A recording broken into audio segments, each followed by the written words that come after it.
Let's go. Let's go. If you are on that Power Hour LSU level tonight, let's go. If you are on that level, because you may not be. I know it's a Tuesday night. I know it's kind of a boring Tuesday night because you don't have the NBA and you don't have the, SEC tournament. You got to wait till Friday night to see the LSU Fighting Tigers basketball team. But that doesn't mean LSU football sleeps, baby.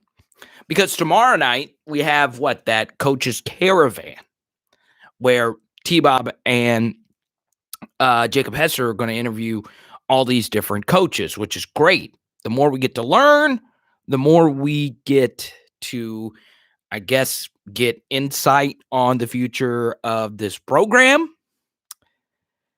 Look, the one thing I want to start tonight's live stream, and you saw John Emery's name, correct? What makes John Emery to me so fascinating is that sometimes you have to look a little bit harder at one player's ascent, one player's potential, one player who could take that next step. And what I always look for is how good are you when things don't go your way? Okay? And the problem with me with John Emery, so he had a pretty good true freshman season, right? So that was great. 2019, he got a lot of carries in garbage time, but he was beaten out by Ty Davis-Price as a true freshman to be the running back that spelled Clyde Edwards-Helaire when he got tired. Okay? So that was pretty fascinating. And number two, you notice where John Emery shined last season, right? When things went his way, when things were a little bit easier. His best game was against Vanderbilt. He also had another great game against South Carolina. Struggled when we needed him, okay? LSU versus Florida. When that game got tight, they went to Chris Curry instead of John Emery, who may or may not have been injured. I don't know. That's what's going to be fascinating. Because if you look at the great LSU running backs, well, a lot of them broke out when things didn't go their way, when things weren't easy on them, when the other team knew that they were running the football, when the other team knew athletically that they could bring him down, right? Leonard Fournette knew once he got to LSU, he was not going to be able to run past everybody like he did in high school. And guess what? Eventually, he started to get to the level where he was treating defensive backs as if they were high school defenders. But it took him a while. He had to really work at his craft. He took that next step in 2015 compared to what he did in 2014 as a true freshman. I like to judge players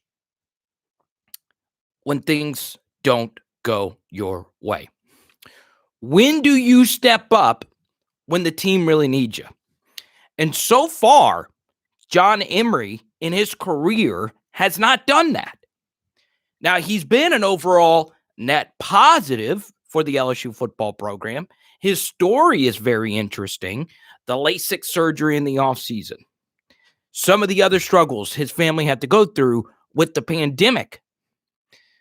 But when you take all of that away, it ultimately comes down to who you are as a football player. Because I've gotten a lot of questions about John Emery recently about, well, what do you think? Is he our guy or the new freshman coming in? What about Kevontre Bradford and TDP? What's very fascinating is John Emery was by far the best LSU running back when it came to broken tackle percentage. He, to me, gives you the highest ceiling of the returning running backs as a receiver. And overall, he has the highest ceiling, not only just from looking at him, but in theory, because he was once a 5-star recruit. But something that's kind of interesting, if you and I didn't have time to go do this research, and I was starting to do it, but Mo Funky, as I mentioned before tonight's live stream, sent me a very fascinating study that this kid in Michigan did with the recruiting analytics. So I was caught up in that. I'm getting ready to release my film studies. So tomorrow we're going to do like we did a few weeks ago with our Myles Brennan film study. Tomorrow at 5:15, unless there is some kind of huge breaking news story. And we might have to push it to Thursday because I don't want to interrupt the coaches caravan, but whatever. I'm going to try and get all of it done tomorrow at 5:15. We're doing a deep film study on one play because sometimes what happens is I do these hour-long film studies and they're kind of hard to keep up with. They're long and it's whatever. So what we're going to do is tomorrow at 5:15, I'm just going to break down one play.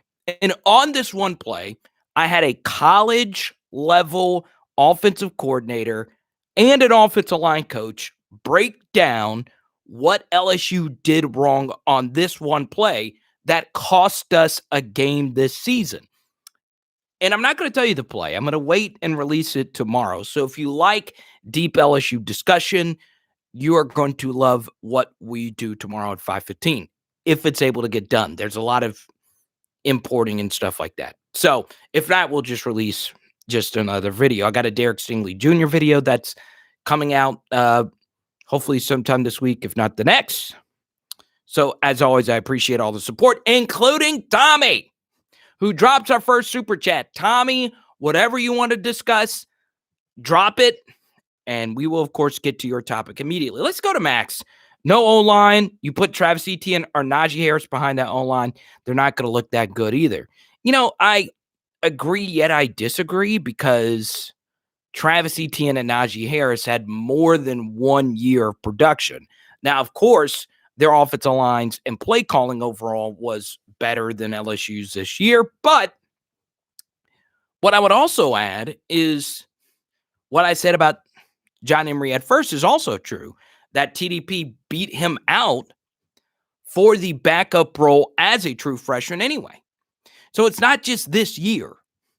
And that is exactly my point is, look, it's one of those things where you can't just, blame everything on the LSU offensive line. I just think that gets, and trust me, tomorrow our film study is going to expose the LSU offensive line, which wasn't that good, as you know as well as anyone, Max. You're one of our smartest viewers. Look, it's one of those things where it's kind of like,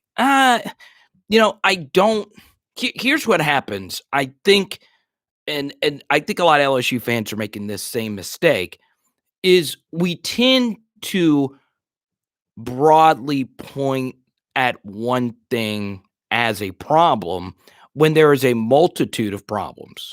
Okay?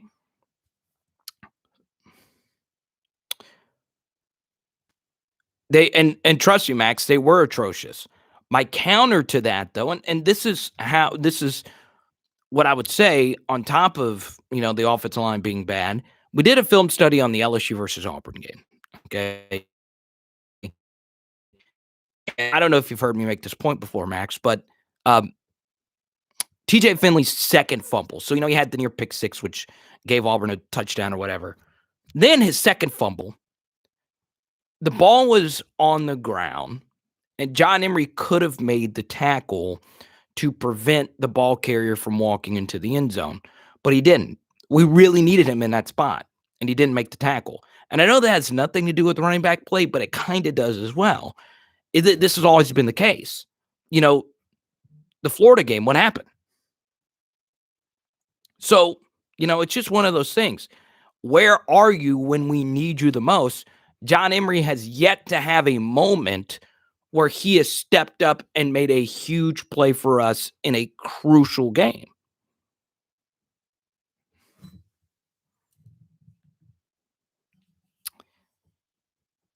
Doctor, the sports doctor, what's up?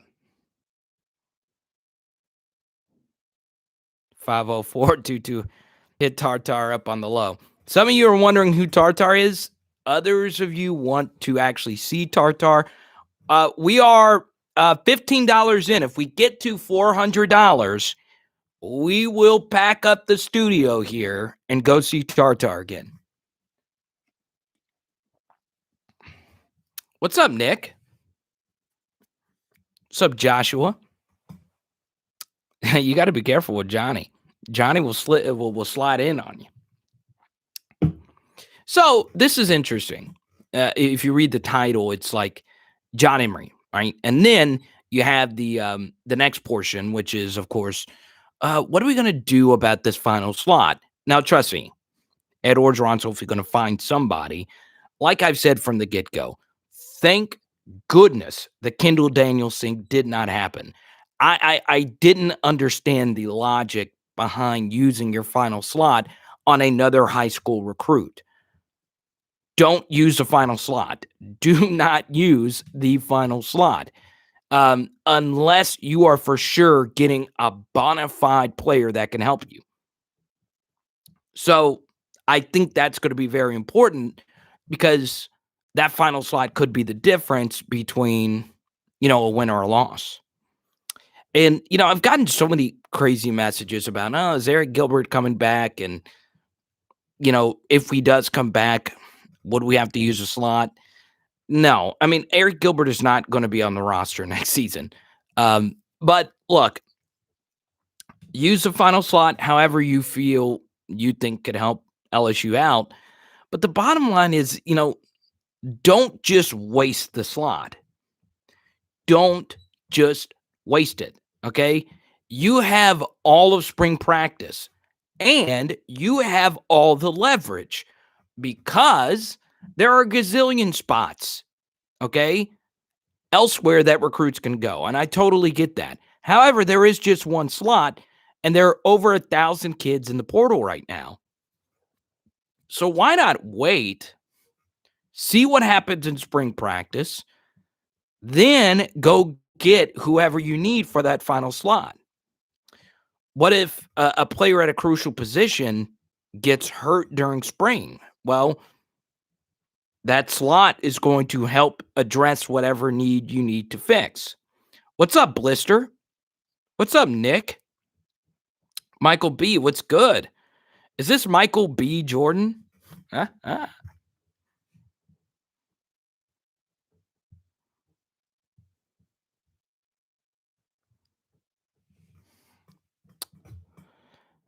Max says, I wish September was here already. You see, there's some people out there that, get into LSU basketball and LSU baseball. It's just not for me. Like, I prefer LSU softball. I prefer LSU gymnastics over those two sports. Now, of course, I'll keep up and whatnot, but it's just one of those things. LSU football is just so much better than basically anything else. And it's interesting because, I covered a lot of LSU gymnastics meets. Those are like the coolest things ever. Like, I just think it's so unique to have gymnastics, considering that in college, that is the prime of your gymnastics career. So anyway, I'm done talking gymnastics, but I wanted to point that out because I don't know. It's just kind of hard for me to get into LSU basketball or LSU baseball. I know. If there isn't an O-line with multiple years eligibility left, hold it for next year. I hear you. So, Tony, that's going to be interesting. They will feel the need most needed on that final slot. I agree. I actually do agree. I think that should be a needs-based slot. So we'll see. We'll see what happens. And look, the last part of the title of this video, and obviously we're going to dive into so many different topics today. Look, LSU recruiting, it's going fine. The 2022 class is going to be very weird, all right? And it's going to be very weird because you've already gotten the two most important pieces in this class, right? You've already gotten Will Campbell. You've already gotten Walker Howard. They are so much more important than any other kid in this class, okay? Simply because they're at two huge needs. Now, quarterback's not necessarily a need, but when you have a 5-star quarterback in your own state, you should probably get that every single time. And then Will Campbell is that offensive tackle, which is the biggest need on this team. Then what's interesting is like Jacoby Matthews is there. He's a 5-star safety. But at some point, LSU is going to get good defensive backs in this class. Obviously, Emory Jones is going to be a big thing coming up for LSU. I think they'll be fine there. So what's going to be interesting is that since the 2022 class is kind of already taking shape, yes, it's early, but you do have the important pieces already set for this class. Obviously, Matthews is going to be huge. But I want to add that if the recruiting for this class, and it's not going to be easier, that's not my point. Maybe it's time for LSU, and I'm going to bring this up tomorrow on the film study, to address some of the coaching things with actual football that happen. Because here's something I thought from watching all these 2020 games. All right. What's up, Cliff? Thanks for tweeting me out, Cliff. I got to retweet that in a second. Trey, I'm not talking anybody out of Arch Manning. I think people got the wrong idea from that video. If this was the year 2005 or the year 2006 or any year, I say 2005, 2006. I meant to say if this was 2014, 2015, 2016, when LSU had nothing at quarterback, then yes, Arch Manning is all hands on deck. Let's go get him. That is not the case here, though. Look, Walker Howard or Garrett Nussmeier would have to absolutely bomb for Arch Manning to be a necessity. And I just don't see that happening with both of those guys. I just don't. I think both of them are really good quarterback prospects. I think Walker Howard is better, but Garrett Nussmeier is very good too. And look, TJ Finley and Max Johnson, they are freshmen this year. Last year did not count against their eligibility. So I don't know if you would consider them a true freshman this next year, or because they're not redshirt freshmen next year in theory, but LSU's kind of jacked up at quarterback right now, as in really good. And you would expect one of those four to be special. And the class of 2023 has really good quarterbacks outside of Arch Manning. What you're going to see happen, okay? And all of you guys are right about Arch Manning. He's been starting since a freshman, and we're going to talk a lot about him. What you're going to see happen, though, is a few things. There's going to be more great quarterbacks and wide receivers that will be playing football because of the rise of 7-on-7 football. All right. So, for instance, the first thing is obviously 7-on-7 happens every weekend. You see it, Louisiana bootleggers, whatever. It's a big deal. 7-on-7 is a huge deal. Well, if you've watched actual football has become more like 7-on-7, right? Where, of course, in 7-on-7, quarterbacks don't have to deal with the rush, but quarterbacks can't get hit as hard as they used to be. And because we've become more passing-oriented overall, football has become more like 7-on-7, just, bottom line. So that is very important to note because obviously, 7-on-7 football is played pretty much every weekend. Have you noticed? It's just every weekend that you see tournaments from all around. So if the game becomes more like 7-on-7 and there's more 7-on-7 tournaments, that means there's going to be more great wide receivers, right? Have you noticed Louisiana has been producing an obscene amount of great wide receivers, as has the state of Texas, as has all these other great states. So, guess what? Trey and, look, we're already near look, we just hit $50 for Boog. Trey hit us up. Let's see. I just got a bunch of Venmos simultaneously. Let's get to this. Mikey's back. Aiden, what's good? So this is what I was talking about a minute ago. I do not know if LSU baseball is even playing tonight. That's how out of tune I am with LSU baseball. Johnny, thank you for your support, man. Johnny and Trey, you guys just support, and you never want to pick a topic, and it makes me happy, yet it also drives me insane because whenever you donate, I want to talk about what you guys want to talk about. Mikey, what would you like to talk about since Johnny and Trey are just like, oh, we're just going to give you money. Keep talking. Huh? Ray Parker is the greatest LSU player to ever play. Ahmad, you always got to troll. Ahmad's always got to troll. Don't get me fired up, Ahmad. You know how I feel about that story, considering, it's weird. It's kind of weird that dogs have taken over my life. They are playing against Texas Southern.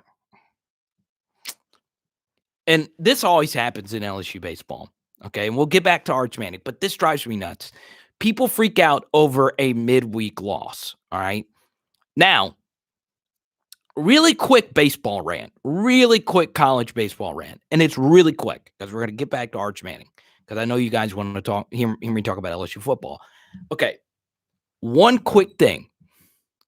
College baseball is the silliest NCAA sport. All right. Because that is one of the few NCAA sports where some schools actually turn a profit, yet they only have 11.7 baseball scholarships to use amongst the 30-plus players they have on the roster, okay? And you can't give less than 25% of a scholarship to a player. So, in theory, Alex Bregman, who, as we know, is one of the greatest, college baseball players of all time, he didn't even have a full scholarship at LSU. So when college baseball teams at huge Division I universities lose midweek games, that's because they're oftentimes playing walk-ons, all right? Especially in a sport where baseball is so freaking random, it's easier to upset a team in baseball than in other sports. And on top of that, there's so many other things I don't want to get into about baseball because this is a football live chat and I don't want to lose you guys. But there's more to it than just that. And I've done a lot of work on this topic. Some of you old schools remember what I wrote for Dig Magazine, and I did a lot of deep dives on a lot of the issues around surrounding college baseball, and that's one of them. It is silly that you only have 11.7 scholarships in college baseball, whereas in a sport like basketball, you have 14. And you only need 7 or 8 players. In baseball, you need 30. But anyway, I'm done with that. Back to Arch Manning. So, what's interesting about Arch is I'm telling you, I would, and you guys know I don't throw around compliments easy. I would be very shocked if Arch Manning does not turn out to be who we think he is. I would be blown away if that doesn't happen. And I do think he's special. I do think he's going to win LSU a national championship. I'll stick by that prediction. He's just that freaking good. And, whatever happens, happens. I hope he comes. I hope he comes in 2022, sits out. Then in 2023, pause. I said, I hope. Anyway. And then in 2023 becomes a starter, and then we're fighting for championships in 2024 and 2025. Hopefully that happens. But anyway, Taylor, good question. This is a good question. Mikey. All right, Taylor, we'll go to that in just a second. Which coach has the biggest impact this next season? And Taylor, I'm actually going to shock you with my answer. Let me go to Mikey really quick. Defensive line rotation and how Mason Smith fits in as a freshman. So let's discuss defensive line rotation. It's actually something I've been looking into, Mikey, and I would love your feedback on it. Anytime I say something you guys disagree with me, let me know what you think, all that good stuff. So, Myles Smith. Oh, Mikey, I love it. Tommy, I'm not discussing Kansas Jayhawk football because that story infuriates me, but, Les deserved to lose his job. There's a lot of I don't want to talk about that, though. I really don't. It's not that I'm avoiding it. It's just I have so many really deep-seated hatred towards Les Miles as an actual football coach. And now that he's done all these horrible things as a human being, it makes it that much worse. Anyway, defensive line rotation and how Mason Smith fits in as a freshman. So, Mikey, everyone, first off, welcome Mikey back. Mikey, we've been missing you. Look, first thing, sounds like Coach Carter is making an impact. Trey, when did LSU hire Samuel L. Jackson? I'm kidding. But you're right. Andre Carter is a big part to this equation because the way he views the defensive line position might differ than what Ed Orgeron views the defensive line position. Obviously, Andre Carter has a very good reputation. Devon Godchow shared that in an interview. And, doing more research on him, most people do have a good reputation of Andre Carter, who not only played at a high level in the NFL, I think he made a Pro Bowl one year when he was there. Andre Carter was kind of a tweener. He wasn't just, when he actually played defensive line, he wasn't just a power player. He could beat you with speed as well, which is good. So he has some experience in all aspects of defensive line play. The first thing LSU needs to do, because I think we tend to forget this from the 2019 unit compared to the 2020. Okay, so the 2019 unit ran what's called, as you guys know, a 3-4. And I know what all the comments are going to say. Well, 3-4 and a 4-3, it's all the same. It's not all the same. It simply isn't. And it is also true at the same time that no one just runs a pure 3-4, 4-3. Everyone runs a hybrid. And Durante has said that in multiple interviews. However, how you use your defensive linemen in a rotation is very interesting. And that's what makes Mikey's question very fascinating, because defensive line play is a rotation. So what I would ask you to do is go back, and don't do it now, but go back and look at how the defensive line rotation changed in 2019. Well, in 2019, when it was clear pass rushing situations, LSU would use like Justin Thomas and different players as a pass rushing defensive tackle, which is smart. On third and long, change up your personnel. But what Dave Aranda decided to do as the season moved on was, in clear pass rushing situations, he didn't just take out Tyler Shelvin, the huge nose tackle. He would actually take out another defensive lineman. So, for instance, at the end of the 2019 season, LSU on third and long and second and long would not only take out the thick run-stopping nose tackle, they would also take out Glenn Logan, another thick defensive tackle type, which, of course, in a 3-4, he's playing defensive end, but it's different, as you guys know. So what Dave Aranda did with his rotation was that he widened it, but it wasn't just that he used more players. He used different types of players. So on third and long, what would happen is, well, he would take Glenn Logan out, and he would also take Tyler Shelvin out, but he would replace them with radically different players. He would use Marcel Brooks, and he would use Damon Clark as pass rushers. Now, if you're an offensive lineman, what would you do if you were going up against Glenn Logan, who was a very good 4-eye technique defensive tackle in 2019, And as a center, you were going up against Tyler Shelvin. And then those guys switch to Marcel Brooks and Damon Clark, who are faster and, in theory, more difficult players to block in passing situations. Now, what changed in 2020 was that LSU did not switch out their personnel all that much.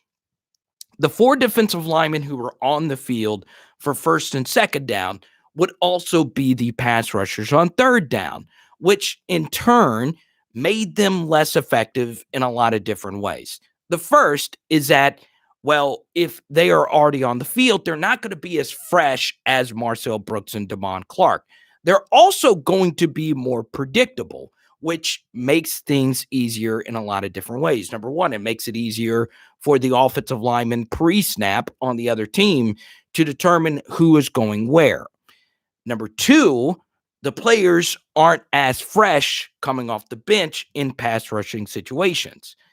And number three, because the pass rushing lanes are more clear to read pre-snap by the quarterback, and because the defensive linemen you have on the field aren't as fast, it is easier to scramble for first downs on third and long.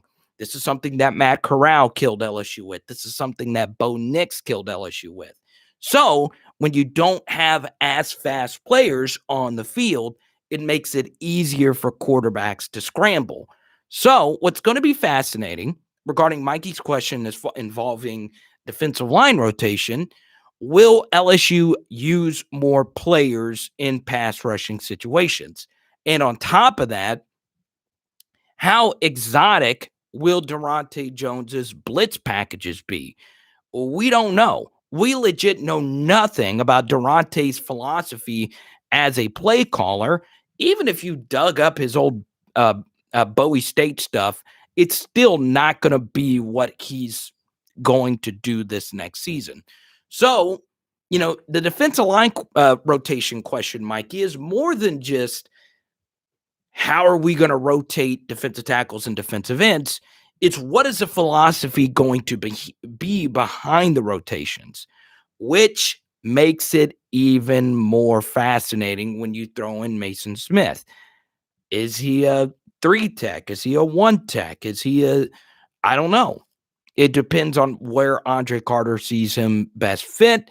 The thing about Mason Smith is he can actually play anywhere on the defensive line. He's not a traditional defensive end, but ironically, Mason Smith in high school played a lot of defensive end in a 3-4 as a 4-eye and a 5 technique player. But, he's going to be dominant. I do think it's going to be special. I hope he doesn't start as a true freshman. I hope they move him along slowly. And then by the end of the year, he is going to be starting. What's up, Christian? Hit stick. What's going on? Max says Aranda is overrated. I just don't know how you can have that opinion. I don't get that. It makes very little sense to me that Aranda was overrated. Wait, a guy who was overrated, but then also shut down Lamar Jackson. Really? Why? He was overrated? That guy?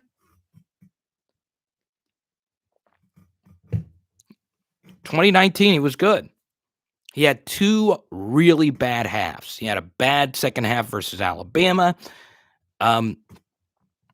His first half against Alabama was ridiculous. Then he had a bad second half versus Texas. That was inexcusable. That was really bad. And Aranda deserves a lot of blame for that. Texas went 5 for 5. They had 4 touchdowns and a field goal. Granted, that was the second game LSU played in the season. It was really hot in Austin. And on top of that, remember, LSU's defense and every single defender on that team was not used to playing at that fast of pace. So that was the first game where they really had to play at that pace. But that was really, a disastrous half. Outside of that, Dave was fine. He figured it out against Florida and so on and so on. Aranda was fine. His third down packages sucked. I agree with that. I do. He really did struggle to get off the field. You go back to the 2018 Texas A&M game. He was awful. He was awful. But what you would pick up on, though, is, he was bad on the road. He just wasn't a good defensive coordinator in true road games. That's where he really stunk. But, consider this. In 2019, LSU only gave up 30 points 4 times. 4 times. 4 times in 15 games. Now, think about that. That is pretty freaking good, considering how many great players they went up against. Considering Kyle Trask held that Florida offense under 30 points, held Clemson under 30 points, held most of the teams we played under 6.5 yards per play, which is pretty good. Pretty good.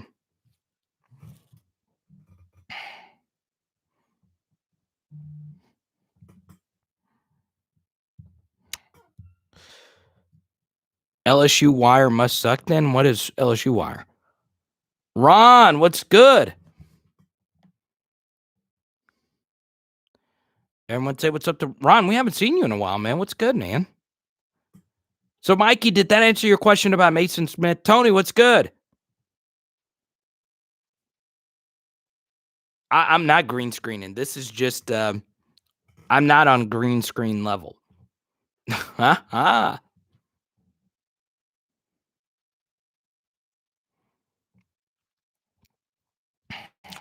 me go back. I said I would answer this question. This was a good question. From Taylor. Taylor, are you still here? Taylor, I'll switch to this topic if you're still here. Taylor Castang. And guys, we'll get Booger on here in a second. Leonard, we had salmon tonight. Paris, we'll get you some merch. TPVN wants to know who's Tartar. If we get to $400, I'll tell you. Yeah, look blackout. Do you like this background, or do you guys like the Joe Burrow background? Mikey, what do you think about Mason Smith or Mawson Smith? Mason, tell me what you think, Mikey. I didn't save you any, Leonard. You guys got to understand. Some of you are fan club presidents. So Eric is the fan club of Garrett Nussmeier. Josh is the Bug president. Cliff is the Phil's Oyster House president. By the way, that's my go-to in Baton Rouge, man. Dude, Michael, that gives, I don't know why that gives me weird thoughts. I'm going to grow gills. That's kind of weird. I'm going to grow gills because I'm eating so much fish. So does that make me, I don't know. Some of you guys are like thinking Nuss is going to be Joe Burrow, and I hope you are freaking right. Nuss is a good kid, man. The fact that he recruited this recruiting class so hard is really good. Something else you'll see in the film study tomorrow, Garrett Nussmeier is really good at evading the pass rush. No Tartar slander will be. How do you guys not know Tartar? Tartar has left a lasting impact on you. BJ Ojolari, someone brought that up. If Taylor Casting is in here, I'll answer his question or her question. Which new coach has the biggest impact this next season? Which is an interesting question. There you are. Okay, there he is. Or her. I'm sorry. So here's what's fascinating about this is, obviously the clear question, the clear answer to this is Jake Peetz and Durante Jones because they're the coordinators. Andre Carter's got a big job ahead of him. In fact, you can argue Andre Carter's job is going to be the most complicated because he's got a lot of new, really talented defensive linemen that are in the system, none of which are guys that he recruited. Okay, so, what's really good about that is he doesn't have any personal relationships with any of these guys, which a lot of you would probably think is a bad thing. I think it's a good thing because it gives you a true tabula rasa. It gives you a true clean slate walking into this situation. Um, so his job is going to be pretty hard. I think, and I'm going to hold him to this, you have to hold coaches accountable for what they say. Blake Baker said something very interesting in the opening press conference. He said, I saw the LSU linebackers last year playing with bad technique. So by saying that, that means that he knows how to fix their technique in turn. There is an inverse for what you say as a coach. So you can't just say, well, they're playing with bad technique and you come in and you don't fix it. Because if you say, well, the linebackers, their big problem was that they were playing with bad technique. Okay, so that means that of the guys that were there, the problem wasn't them. It was the technique that they were playing. So, you know, yeah, that's a pretty bold statement to say that they were playing with bad technique. And he's right. He is right. So get in there and fix it, please. Because uh Taylor's a dude. Okay. Dude, I'm a dude. I have a lot of I have a lot of boys that are friends of mine that are named Taylor, and I also have a lot of friends that are girls and their name is Taylor. It's one of the most gender neutral names. So, you have that, and then of course, Jake Peetz is probably the answer to that question. However, this is what's going to be interesting, Taylor, is that there's a lot of things that Ed Orgeron is going to have to fix with his own coaching that I think are things that need to get fixed. And I know, you're running in the LSU channel and you're being critical of Ed Orgeron. Yeah, I mean, I don't think you guys come here for me to just be happy all the time. I am happy that Ed Orgeron has taken this program to a new level. And as I've said repeatedly, what he's done in recruiting is unreal. And the fact that, we recruited the class that we recruited last year, despite going 5-5, is also unreal. And we got a lot of good players out of state. All that's great. The problem, though, and this was a huge problem for me, on the film study that comes out tomorrow, you're going to see this. Before the season began, he said some things that needed to get fixed, and those things actually did happen. So before the season began, he said that Liam Shanahan and Chasen Hines need to get their calls right. And guess what? Those two struggled with that very thing almost every single game. Like, it was really, really, really bad. Really bad. And it didn't matter who the quarterback was. Their communication was so bad. And he said it before the season. So what needed to be done is, despite just going out every single week, you need to bench one of the guys. You need to fix this problem, okay? It's one thing if they mess it up in 1 week, okay? It's another thing if it just kept happening. Bench them. So one thing that I think that this entire coaching staff needs to do, and trust me, I'm not a multi-million-dollar coach. They know more about football than I do. Totally understand it. But one thing that just shocked me from rewatching game after game after game, when you're playing bad, and I know a lot of people are going to say, well, it was a scheme, and we didn't have Brady, and we didn't have Miranda, or whatever. But the bottom line is, if guys are getting beat, if guys are getting or missing assignments, bench them. Bench them. Get someone else in there to see if they can do it. And I bring this up on live streams a lot, one of the best things that can happen to you as a player is you get benched. Because when you get benched, you are going to fight like you know what to get back on the field. You are going to learn about your mistakes. It's amazing. If you've played sports, you have probably felt this if you've gotten benched. You then begin to reevaluate everything. You begin to look inside your own soul and you say, this is what I need to work on to get back out there because I hate this feeling.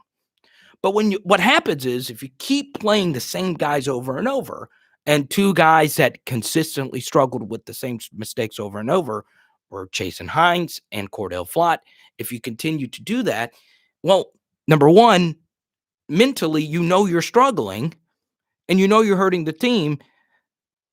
And it's in the back of your head. You're like, God, I probably need to get benched, but you never fix it. And you hurt everybody in the locker room when you don't bench struggling players.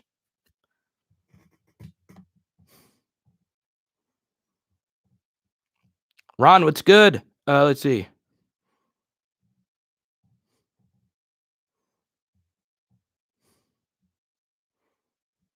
Lots of wasted timeouts. I agree. Where's Santa Fe?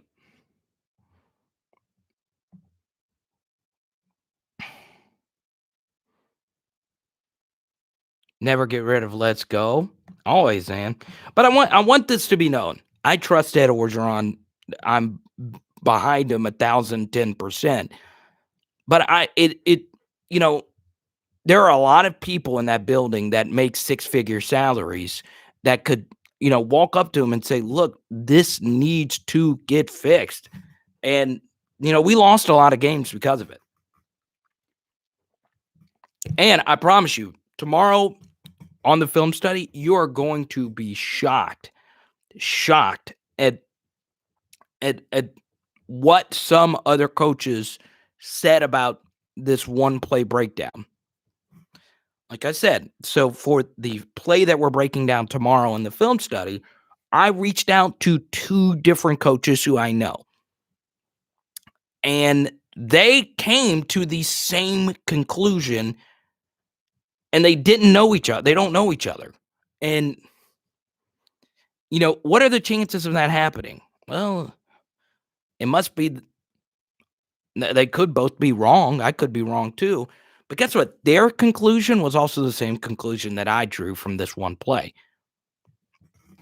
Ironically, see, Paris thinks like me. Ironically, this happened in the red zone. This play did happen in the red zone. A lot of you are mentioning Mike Jones. He's going to be good. He's going to be good. And look, I'm a big believer in good journalism, and Brody Miller wrote a really good story on Mike Jones in The Athletic. And I know a little bit about Mike's story too. Aiden says, Crater. Aiden, why do you call me Crater? Goodness. Let's go, Coach O. This is our season. Carter, do you feel like LSU is getting way too many great QBs and might waste some of their college careers? No. Heavens no. Okay.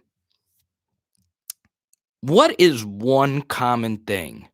One common thing that a lot of the all-time great quarterbacks have in common, okay? Adversity. There's some form of adversity. And what you see, it's very rare that a guy like Andrew Luck happens where, everything is just linear. Obviously a dad who is, very affluent in the game of football. He was a commissioner.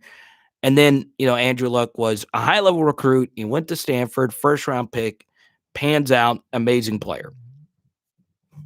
But that is a very rare, and I mean rarer than Mr. Clean with hair, linear development of a quarterback. Normally, most great quarterbacks transfer. Most great quarterbacks have some form of real change in their careers. It is rare that, for instance, this is a perfect example. This was Dwayne Haskins, high-level recruit. Waited his turn at Ohio State, won the job. Obviously played at Ohio State with, ridiculous weapons and the best quarterback coach of the modern era in Urban Meyer. Gets to the NFL, some going gets tough gets going, and you see what happened. He had a mental breakdown, let his team down. So, Aiden, I understand your sympathy for some recruits that don't get to play at LSU, but sometimes the best thing that can happen to you is transferring. Answer this question. When is the last time LSU had a good quarterback that was one of their own? You have to go all the way back to a guy by the name of Matt Flynn. Every other great quarterback, from Mettenberger to Etling to Burrow, were all transfers. And Myles Brennan could be great. Max Johnson, TJ Finley could be great. Obviously, you guys know how I feel about Garrett Nussmeier and Walker Howard. But sometimes the best thing that can happen to you is transferring.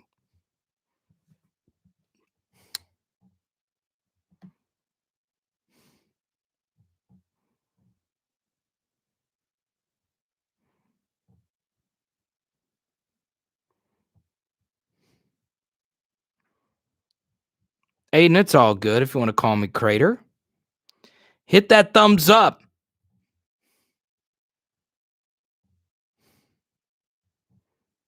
Yeah, Matt Flynn was good. He was really good.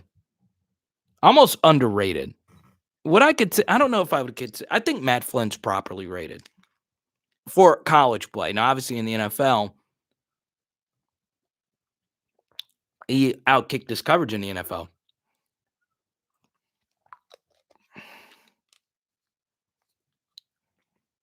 Plum, what's good?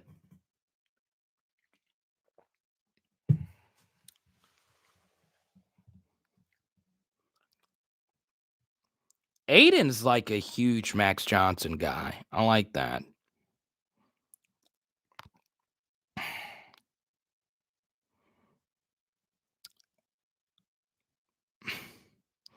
This is a good Whitetail always comes in with the random question.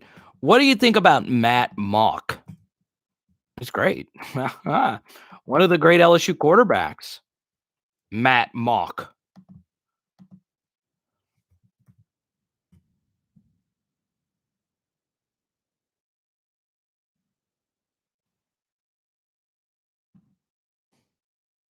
I know. This has to be one of the coldest shirts ever. Legend status. That is truly incredible. I still get chills when I put it on. I'm not going to lie. Christian Izzy Brett. So, okay. Plum, you're making a leather checkbook cover? Plum, you're so Plum. I know you're not going to take this wrong. Plum is like one of the weirdest, coolest guys in this chat. Plum has lived a life. And shout out to Plum and Lake Charles, all our people in Lake Charles. Hey, look, Plum might need to be the Garrett Nussmeier president because Garrett Nussmeier has like heavy family ties from Lake Charles.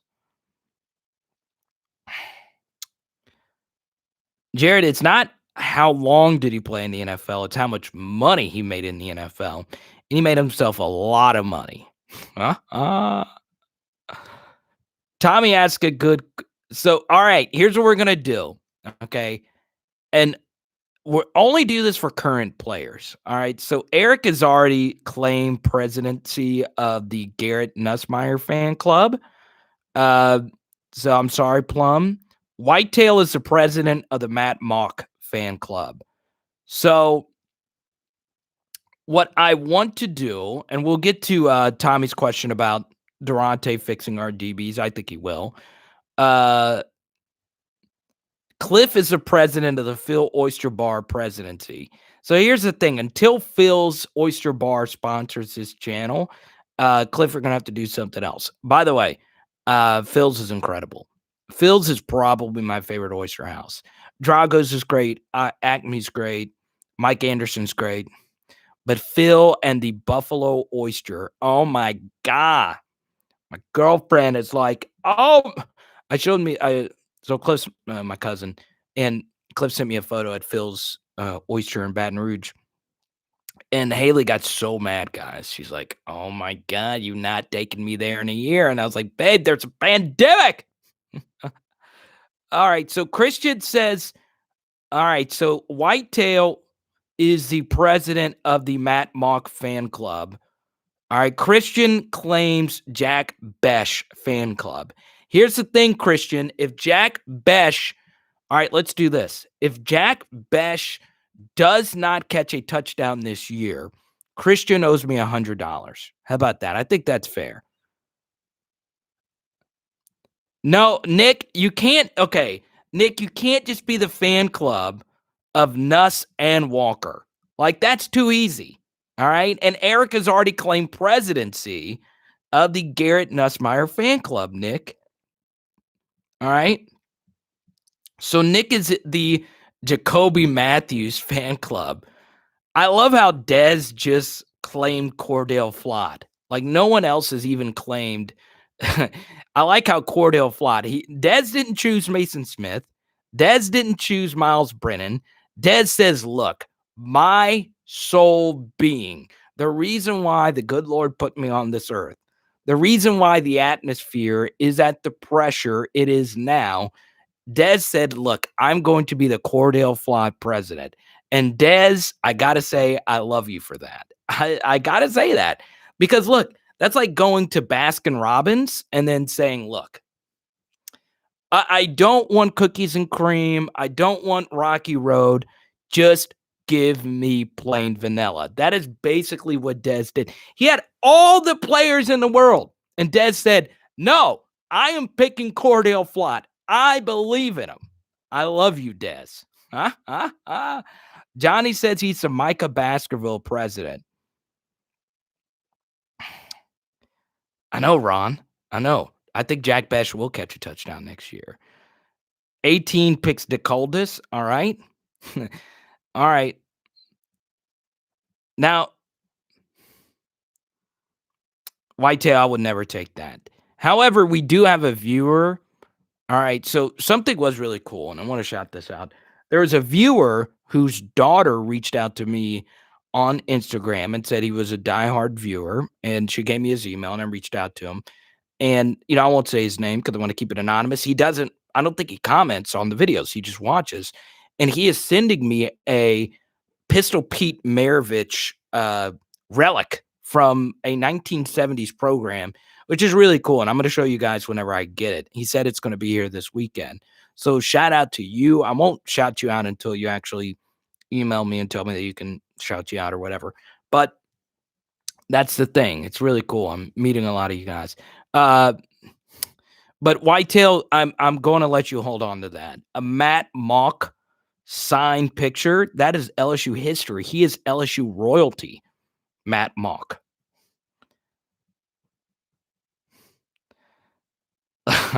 I'm the president of naming lookout blocker of the week. All right. So if you want to claim a presidency, tonight is the night. Okay. Mason Smith is still up there. One of you can be the Sage Ryan president. One of you can be the Todd Harris president. One of you could be the Chasen Hines president. Look, I'll go ahead and say I'm the Chasen Hines fan club president because, look, as critical as I've been of his actual play last year, I believe in you, Chasen. I believe in you. I do. Nick says Walker Howard. But, Nick, you tried to split the difference. Nick, because you tried to split the difference, I'm keeping Walker Howard's presidency up for grabs, and Nick is going to be the Jacoby Matthews president. So let's go to Paris' super chat. Hopefully Peetz gets his red zone offense from Brady. Also, that great pick play for Marshall in the red zone was he used in 2020. Okay, so first thing regarding Paris' super chat, and I'm sorry I went on a tangent there. The pick play wasn't used in 2020. Well, it was used for TJ Finley's first ever touchdown. They used that pick play, and the guy that set the pick was John Trey Kirkland. They also tried to use the pick play to win a game versus Missouri. Now, it was a little bit different, a version of it. They used John Trey Kirkland there as well. But overall, Paris, you're right on the money. The red zone efficiency needs to get better.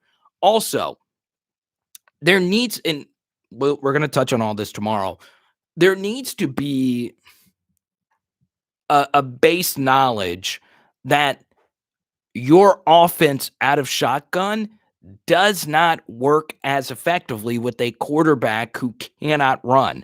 Myles Brennan cannot run. And it's not just that he can't run, he can't hardly move. He is a very sackable quarterback, okay? Look, Tom Brady can't run, but he's really hard to sack. The same thing is true for Big Ben. Myles Brennan doesn't have a huge frame, has a pretty sackable body. He's not tiny like Kyler Murray, and he's not just some towering figure. He is legit 6'2" with no wiggle. So you've got to change your play calling with that. And if you don't, you're going to be left to die. So we'll see if Jake Peetz can work on that. And that's not a criticism of Myles Brennan. It's just a reality.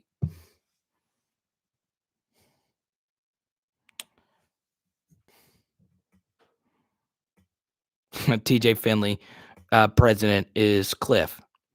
Alan says Austin Deculus fan. That's great, man. Using Kirkland is not a good option. I agree. John Trey just gives up too many drops. Robert, our leading super chatter tonight, drops a 20 spot. What's good, Robert? Robert has always donated money to the channel. I appreciate you, Robert. Everyone welcome Robert to the chat. Robert from South Carolina.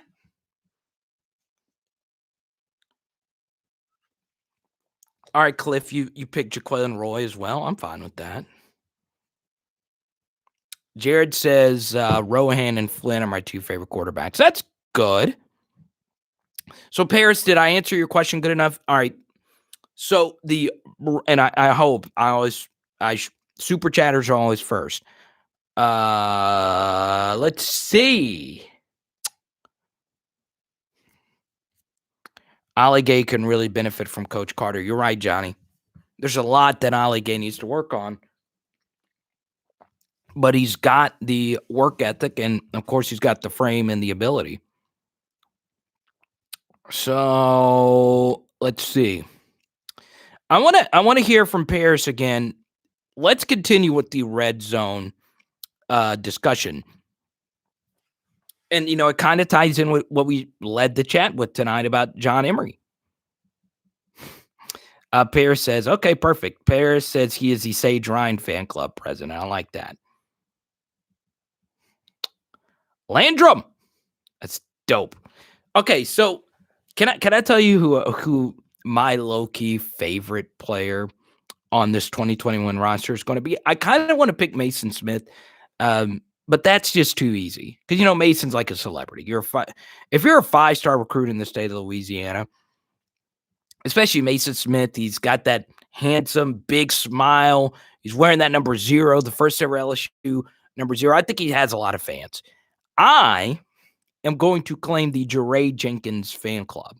All right. I love me some Jeray Jenkins. I really do.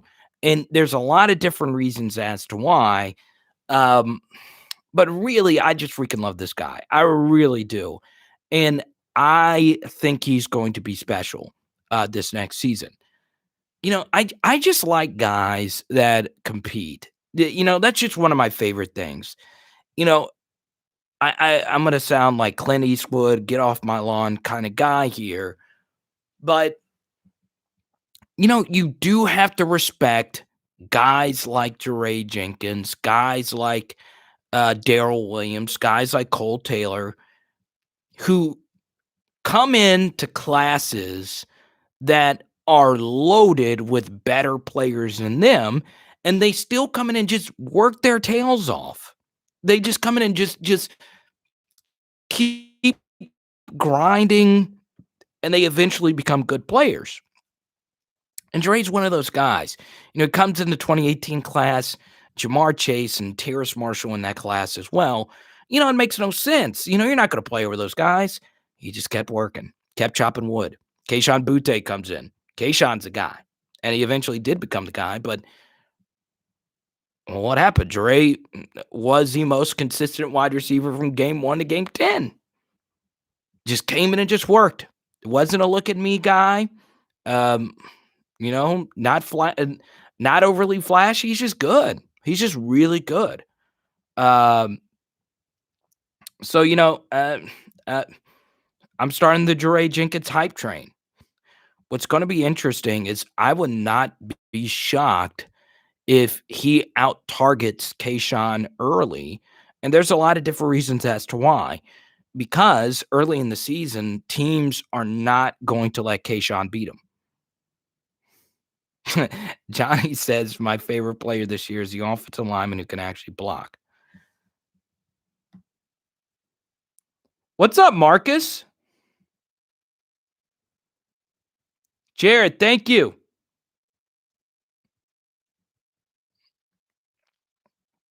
Ron G has got Jay Ward. He's the Jay Ward president. Huh? Jared, I appreciate your support, man. Supporting these Tigers. Marcus, I've gotten to know you personally. If people knew how busy you were with all the different things you got going on.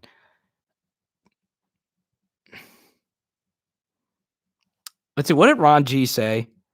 Oh, so Ron G says, look, I was going to claim Jay Ward, but Ron G said, I believe in Jordan Tolles.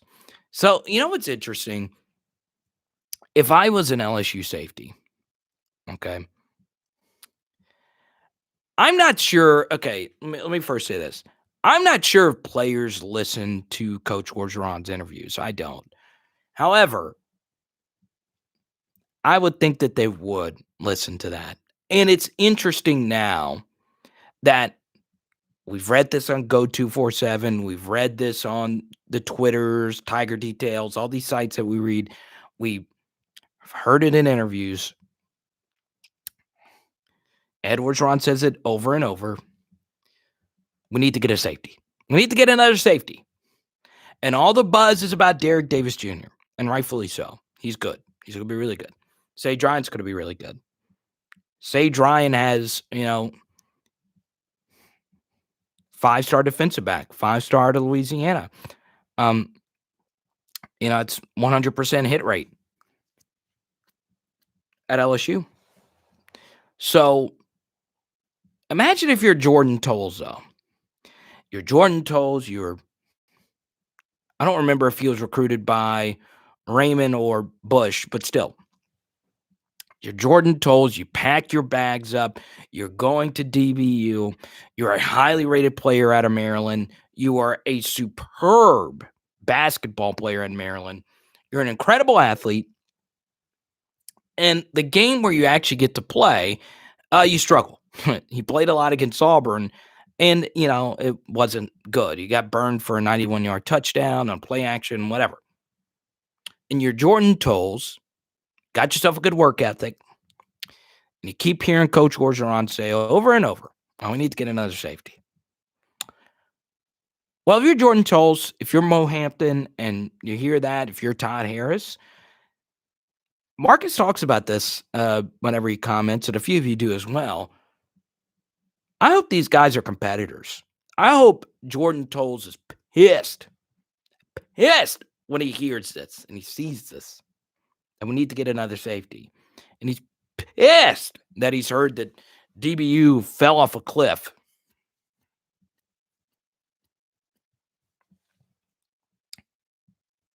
I hope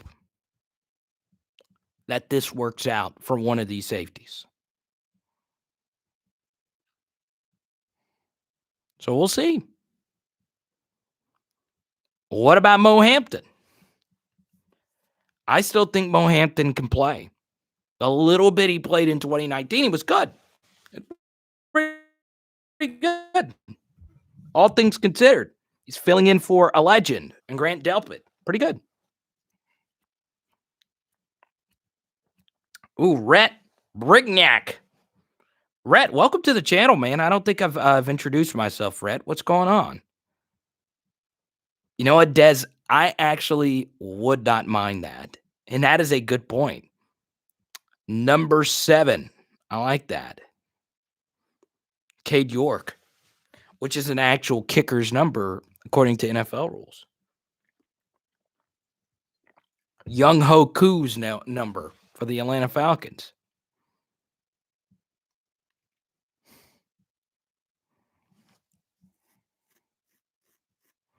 Nick, well, you got to wait for Jacoby Matthews. But do I see? That's a good question. Do you see Sage playing more quarterback than safety? I don't know. I don't know. But Rhett, that's kind of a tough question to answer. Who is better, Sage Ryan or Derek Davis? I think they're different players. Obviously, athletically, Sage is, pretty unflackable when it comes to being an athlete. Uh, speed and all of that. But it's I don't know. That's it's kind of tough because I do think Derek Davis is a really good player. As Young Waku.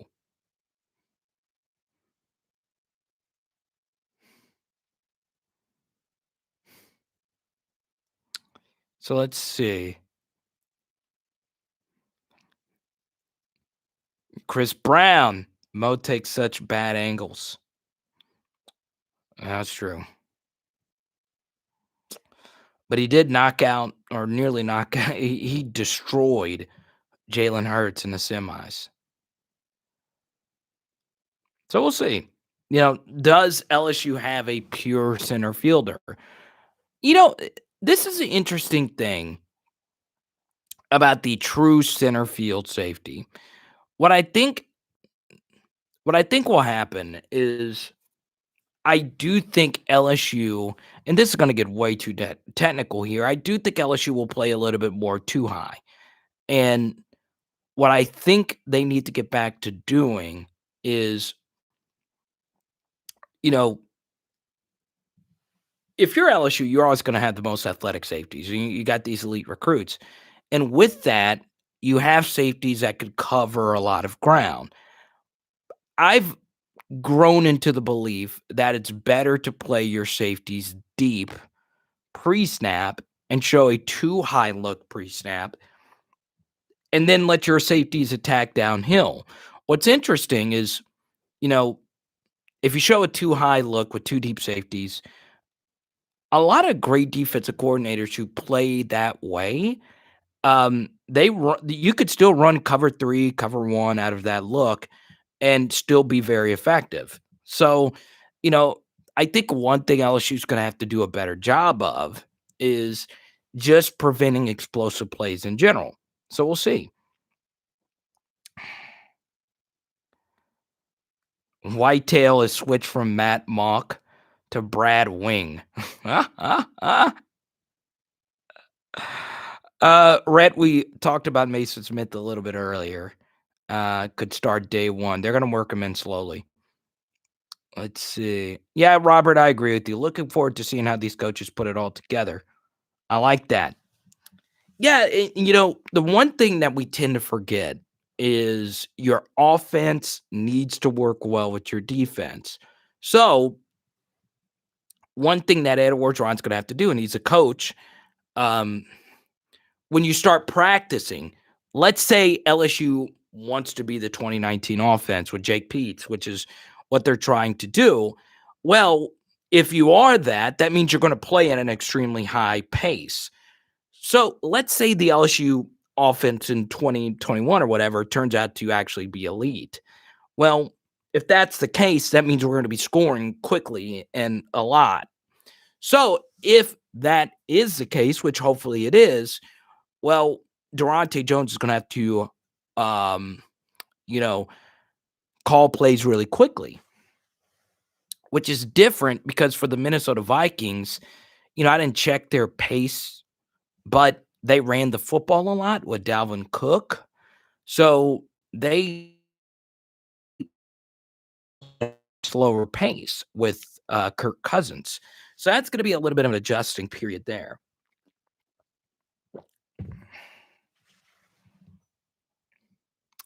I hope Mo Funky.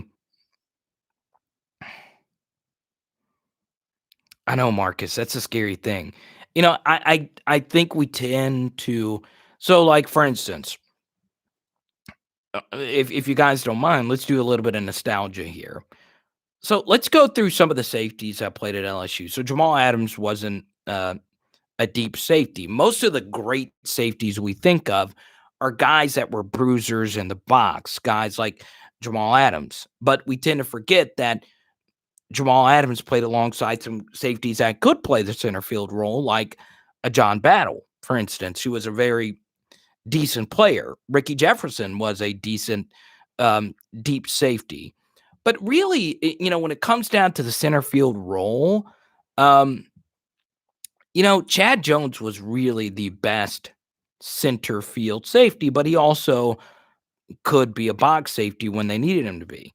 It's kind of hard because, coverages roll and roll shift, but it's so hard nowadays to find great safeties because it's such a it's such a difficult position to play, which a lot of and if you've seen this already today, the Saints made a very interesting move, right? They decided to franchise tag Marcus Williams instead of course, doing that with Trey Hendrickson or somewhere. Obviously, there's more to it than just that, but it's hard. It's hard to find a good center field type of safety because there is so much ground you have to cover. Let's see.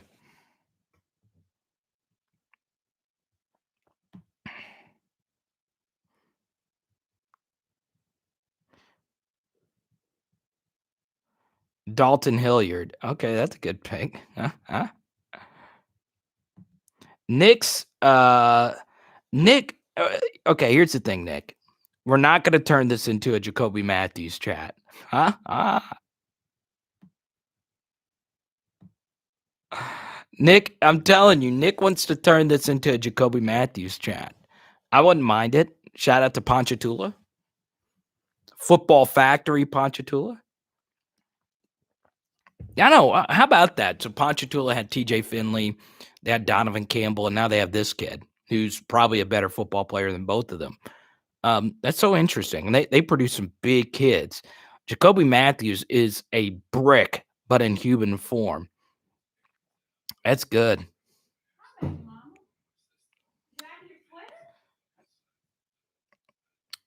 We have to keep Jacoby from Texas. Yeah, that's an important one to keep in state for certain. Let's see. Leonard, Chad Jones, man. Chad, how can you forget about Chad Jones? Very underrated. Very underrated. Let's see.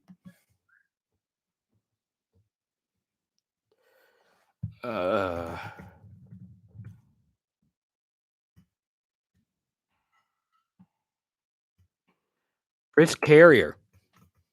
I do not remember Chris Carrier. I'm being honest.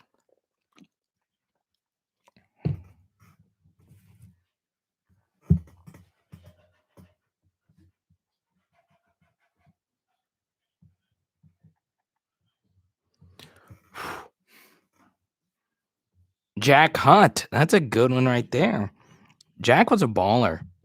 Really good player. You want to know an underrated player was crap, I was thinking about him the other day. Harry Coleman. Harry Coleman was underrated. Now that's a deep cut right there when we get into Harry Coleman talk. Ron Brooks? What's up? Where are my Ron Brooks fans?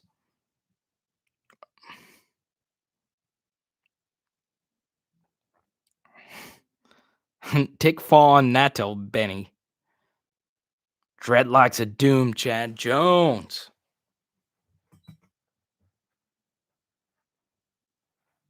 Oh, that's interesting. You played basketball too, Chris Carrier? I've honestly never heard of him before today. It's sacrilegious.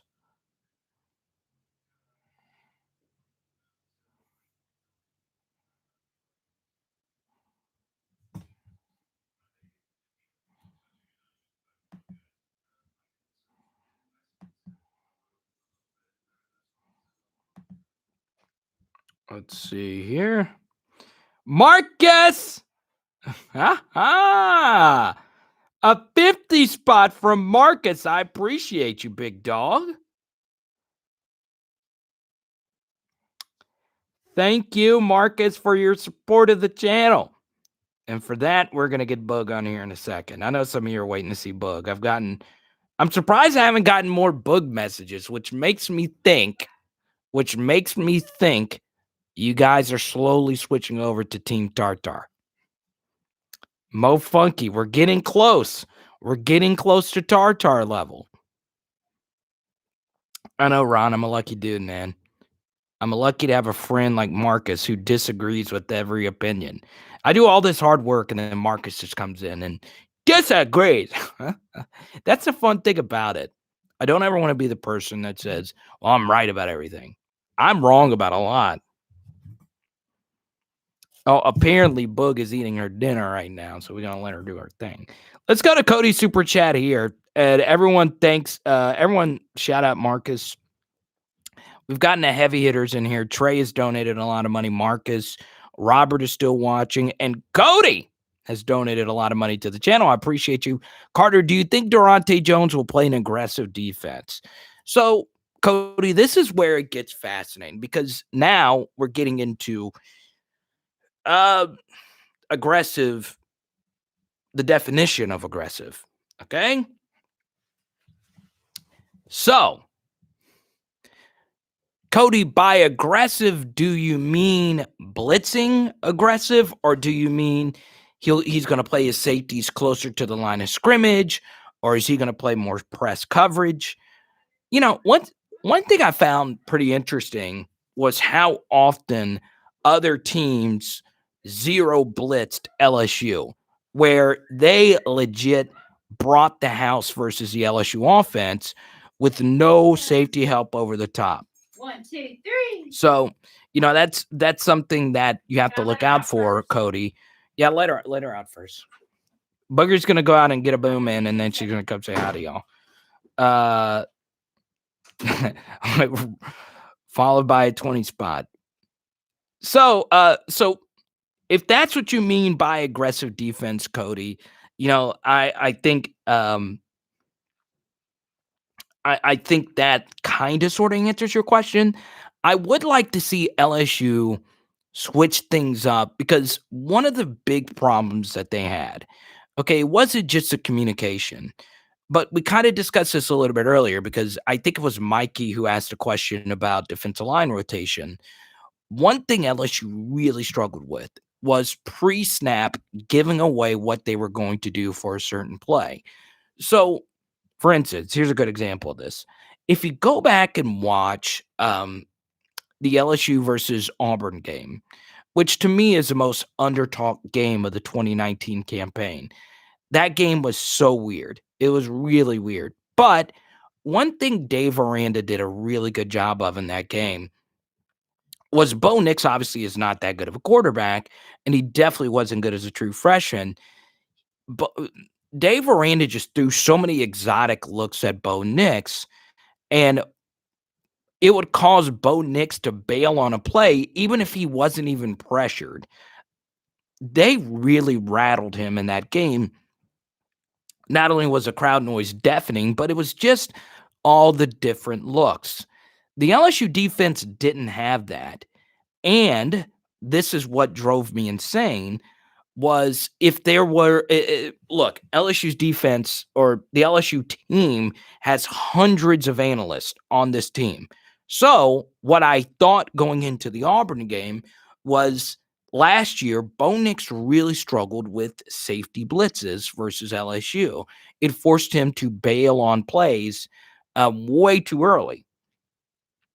So I thought that Bo Pelini, at the very least, was going to do some of that and really make Bo Nix make some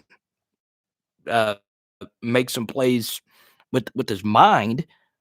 But LSU defense just decided to do what they were doing all season, which was not giving the defense any different looks, not giving them anything different to look at. And it hurt. It honestly hurt them. So, I think that is I think that's going to be something that LSU is going to have to do. I want to see more safety blitzes. Part of what made Grant Delpit so great, part of what made Jacoby Stevens so great is that they blitz safeties. I mean, it didn't matter where they were on the field. They'll blitz a guy from 10 yards behind the line of behind the line of scrimmage, and it would throw off an offensive play's timing so often.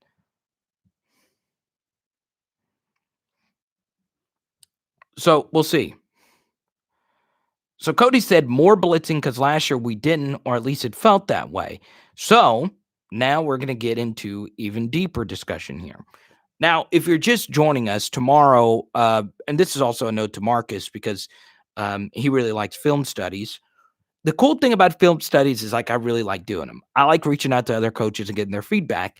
The problem is YouTube does not allow me to make money on film studies with ads, which, by the way, I don't make that much money off of ads.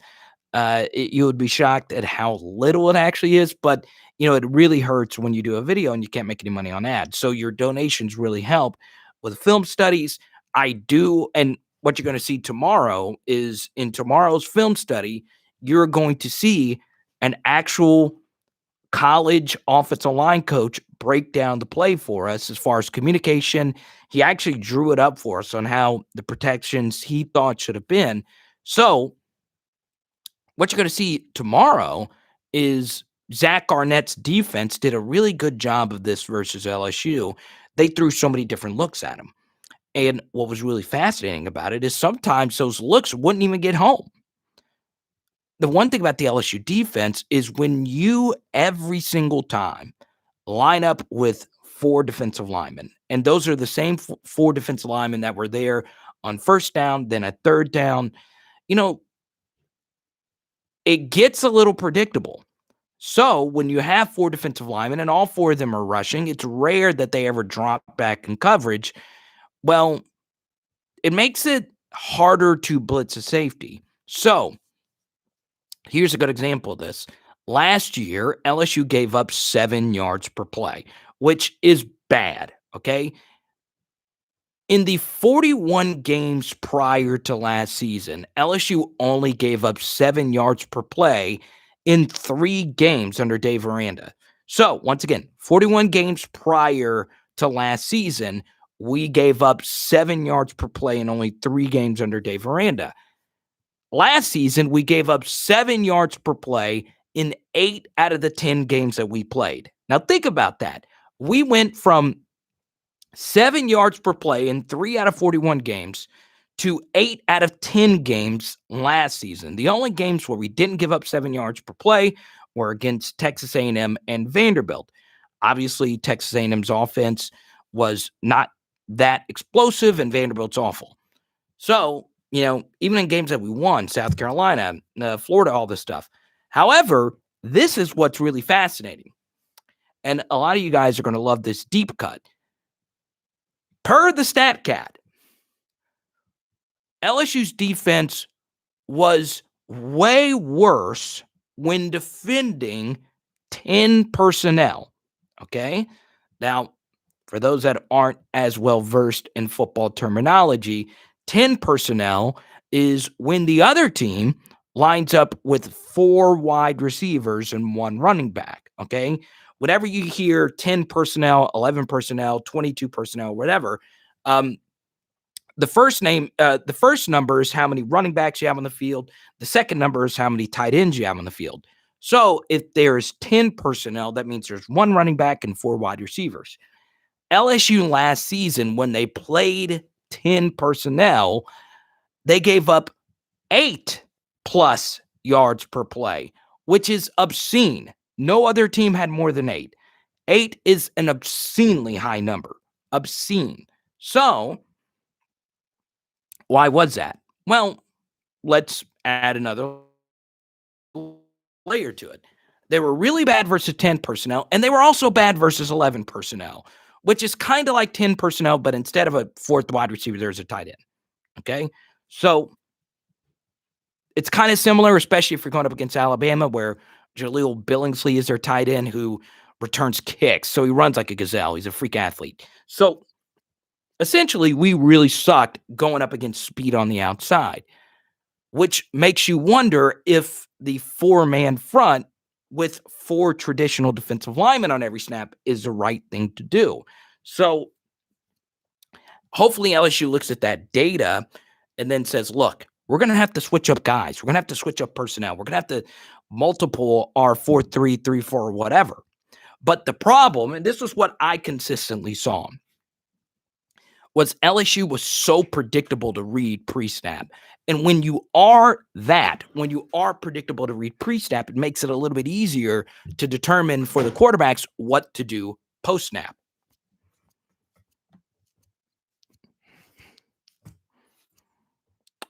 So hopefully that answers your question, Cody.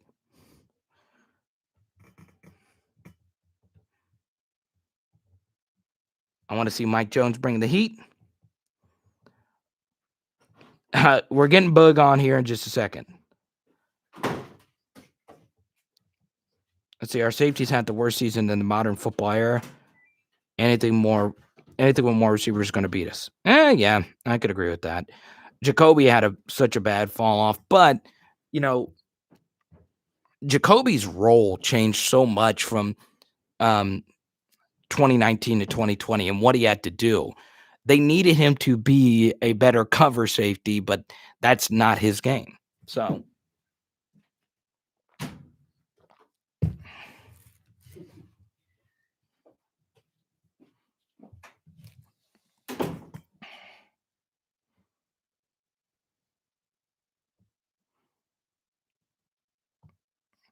I think O has nostalgia for four-man front that he's trying to make it work. No, I think that maybe some of that's true. I don't know.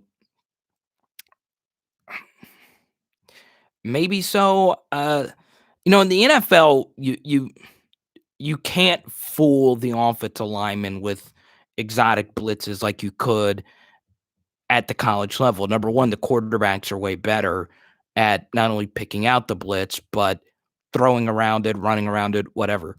And the offensive linemen are just smarter. So a lot of like these exotic blitzes that, Zach Arnett does and Dave Aranda, they just don't work at the next level, or they wouldn't work at the next level. So, with the four-man front, obviously, you would like to see better pass rushing production. However, LSU was amongst the SEC best in pressure rate. They were amongst the best, the SEC's best in havoc. They did force the most 3-and-outs out of any defense in the SEC. But something else that was kind of weird about LSU in 2020 was, as crazy as the games were in 2019, the games in 2019 actually played to a similar script. We would have an unbelievable offensive outburst, and then, the defense would just have to hold on for dear life. In 2020, LSU just played chaotic football games. I mean, some games would have a pick six, and some games would have a return touchdown. Some games the defense would, show up. 80% of the time they wouldn't show up. Some games we were good offensively. Some games we made good plays off it. It was such a chaotic season that, it's kind of hard to really evaluate too much. So we'll see. And I also think, when you have four defensive linemen on the field and Jacoby Stevens is one of your safeties, whose specialty is certainly not speed, it does tend to make things difficult.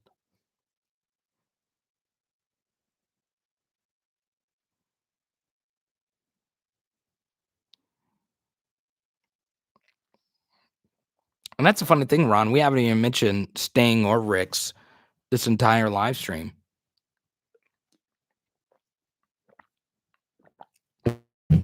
We shall see. But really, part of the problem with last year, and what's funny? I actually do agree with, I don't remember who said this earlier, and I know that a lot of people would label this lame, but, I'm kind of warming up to the idea that Cade York should wear number 7, because what tends to happen when you get one of these jersey numbers is you try too hard. Okay, you just try you try your best to be, Tyrann Mathieu or whoever, And, it just doesn't work. It just doesn't work itself out. They've been waiting to see Bug, and they don't want. They said, Bug, you can only take so long for a boom. The only here's the thing, Bug will also. I'm not going to. PLG, what's good? Yeah, it's so true, Cliff. Carvis, I'm glad you mentioned Gary Vincent. I every time I watch Gary Vincent, I'm like, good God, this dude is incredible. Like, at the end of last season, Gary Vincent was as good as any LSU defensive back. I'm dead serious. He was unreal from the Ole Miss game till the end of the year. I don't know what happened, but he made, and I know, a lot of people point out the interceptions. He made an open field tackle on Charleston Rambo versus Oklahoma that still blows my mind. And it was in a wide open field, and Rambo should have gotten the first down, but Gary Vincent just stonewalled him and made it a 2nd and 1 instead of a first. It was an unreal tackle. So I'm glad Carvis brought up Gary Vincent, because the dude really can play. And he runs 4.3 and whatever. He was just good. He was just a really good player. I know we were talking about Ron Brooks earlier, but they did a lot of similar things. And Ron Brooks lasted in the league for a good little bit as a special teamer and backup, but still.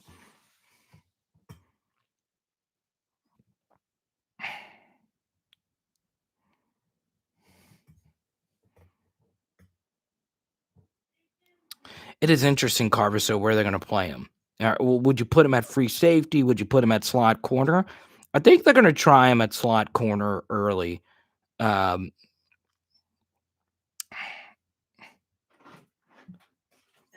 in trouble. Was she eating Boom? I told you not to let her eat Boom. Come on, let's get her in real quick so she can go to bed. She's been so bad today.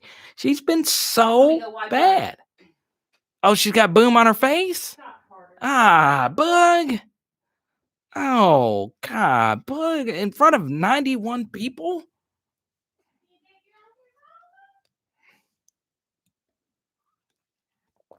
Plum, what were you right? Plum, guess what, everyone? Plum had to inform us earlier on the live stream that he was making a leather booklet. I don't know what goes through in the Plum household.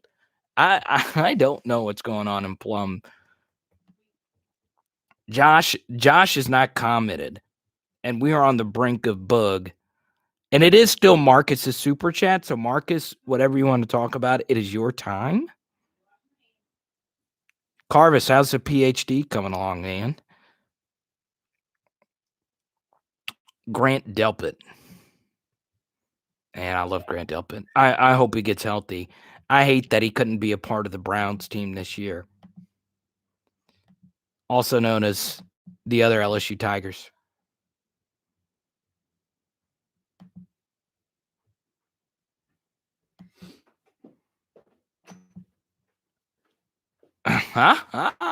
Here she is. Come on, baby girl. Baby, we got close to 400. We're getting close. $400? I think we're halfway there. There she is. Everyone say hi to Hey. She got her Harry Styles shirt in the mail, so she's. I got my Harry Styles shirt and my One Direction shirt and my Harry Styles phone case. And I have Harry Styles nails. Sorry, I took my makeup off already. Oh, hey, Eric. I don't care. Oh, Bug's enjoying the camera tonight. Look at you, Bug. Everyone say hi to Bug and Hey.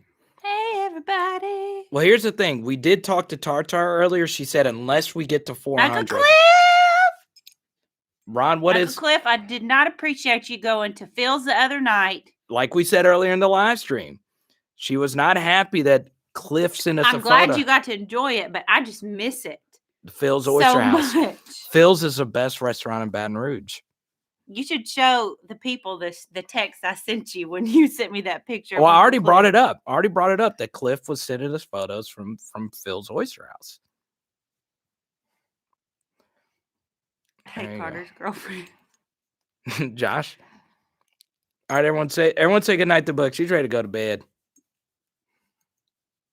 What did that say? My dog what? Sorry, I don't want to get all up in the camera. Looking like Oh, Triumph, the God. insult comic. I can't believe Hey, Leonard. Jared, I love Uncle Triumph. Cliff said we got the food to go. Carter, I think you have a booger. Hey, got them nails ready for Easter. They're actually Hey, babe, look, Carvis is going for the PhD. wonderful. Congratulations. Trying to publish this summer. Carvis doing adult stuff. I like that. All right, so everyone say goodnight to Bug. She's ready to go. They hadn't seen her much. Just calm down, Carter. Well, no, I know. Bug's kind of enjoying the. Sometimes she doesn't like the. I'm rubbing her belly, though. Got to pay for the premium. 100%. When this Bug session is over, we're going to whatever Marcus wants to talk about. Oh, no, Booger is not a daddy's girl. Yeah, you see, Bug knows where it's at. Would somebody send Bernie a different sweater? I'm just kidding. I'm going to have her one made.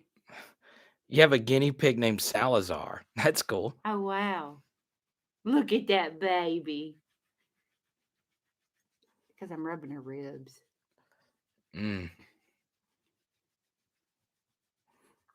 Oh, she's in heaven. Dang, Bug, you've never enjoyed the camera this much.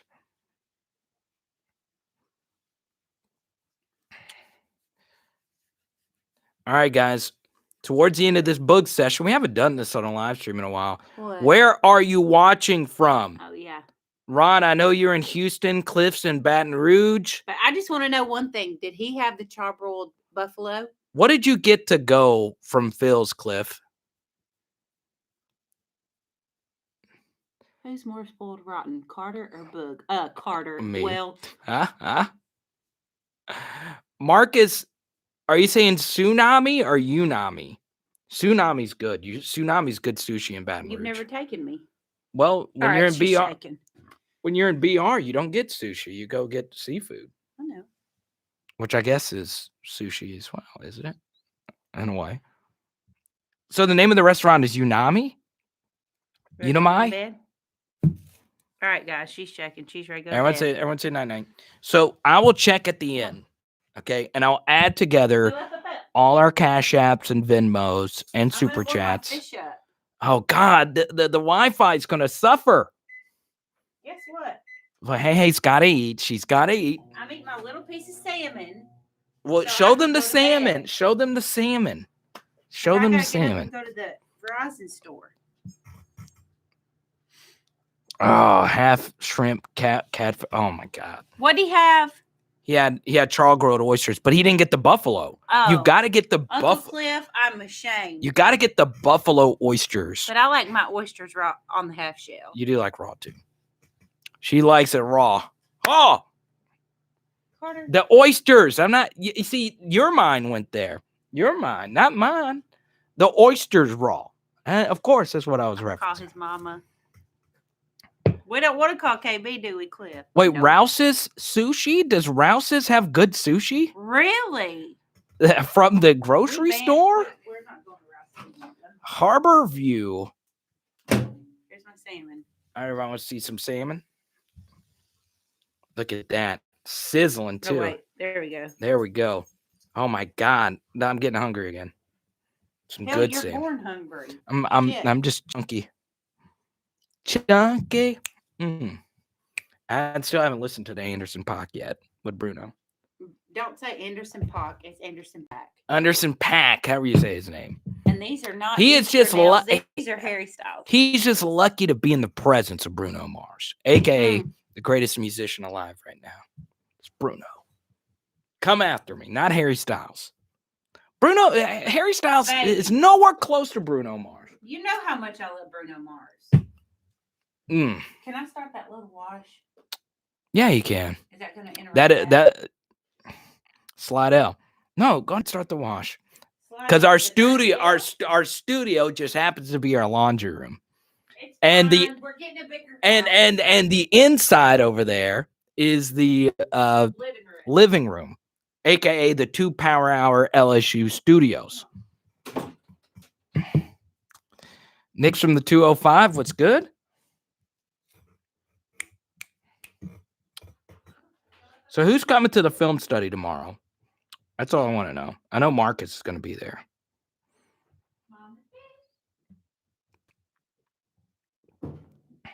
Oh, fantasy football guy, that's like the worst question. And I don't mind talking about Nick Saban. I love Nick Saban because, well, he's won us a national championship. Okay. But I don't want to answer the question. How many more national championships will Nick Saban win? Everyone say goodnight to Paris. Paris donated so much money to the chat tonight. Paris, thank you so much. But it's not the money. It was a lot of your insight as well, Paris. You asked me some really good questions. Everyone say goodnight to Paris. Do a wave emoji if you're watching on your phone. And Paris, thank you, man. Where are you from, Paris? Let me see. Did you shout out where you're from, Paris? Let me see.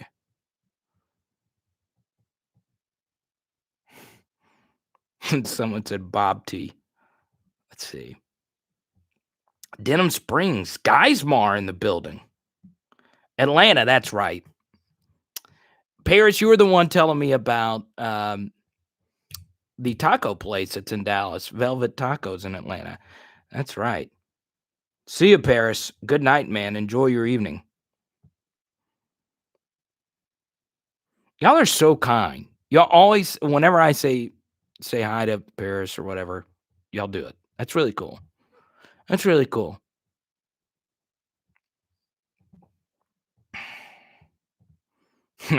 Whitetail does one of those things.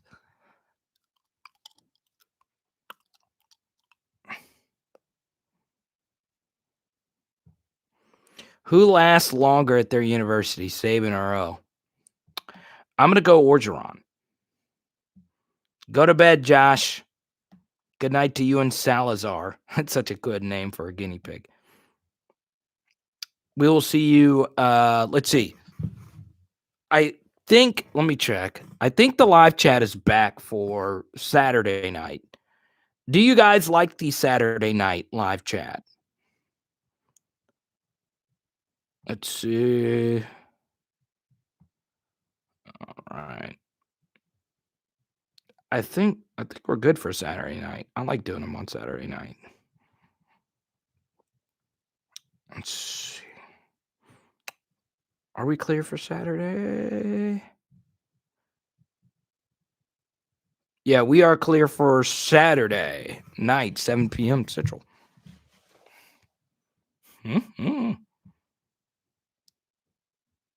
Marcus, you got like 1,000 things going on in your life, man. I don't know how you do it. Saturday night live stream. Live on PHL. It's Saturday night. Jared, I appreciate you. I like every night live chat. I don't think I could do this every night. But I do enjoy doing this. This is because look, it's weird. Live chatting is like, my experience. I'm used to doing, radio, which is, my background, and doing live radio shows. I know, Johnny, we had to do it on Friday night. So for Haley was there. I had to host a concert series this weekend. It was a pretty safe and fun turnout. It was fun. We had bands coming in. It was pretty cool. All right, guys. What would you guys like to talk about? I know we are an hour and 48 in. One of you guys made a big kerfuffle. I don't remember who it was. It was someone that commented after the live stream. They thing about my thoughts on comedy. Okay, so first thing, I'm not a great stand-up comedian. I've done it a long time. Well, not that long of a time.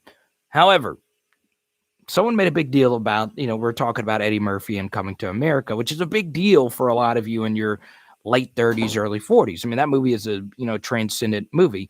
And I was defending Coming to America, obviously the one that just released. Look, it's not going to be as good as the first. You should have known that. And it's hard to be funny. I cannot say that enough. It's hard to make good comedy. Not everyone is just great every single time. A lot of comedians have bad specials, okay? Bill Burr, Paper Tiger, legendary. Every other Bill Burr special, legendary. The one he did in Nashville, it wasn't his best. It's hard. It's really hard to produce great comedy, especially, Coming to America, to produce what they did the first time around. Once again, full disclosure, I haven't seen the second one, but, it is what it is. Am I on the air with Matt Dunn anytime soon? I don't know, Christian. Yeah, I think I go on like once a month on that station. The only, what's funny, the only radio station I've never made a guest appearance on, I've been on the air in Shreveport.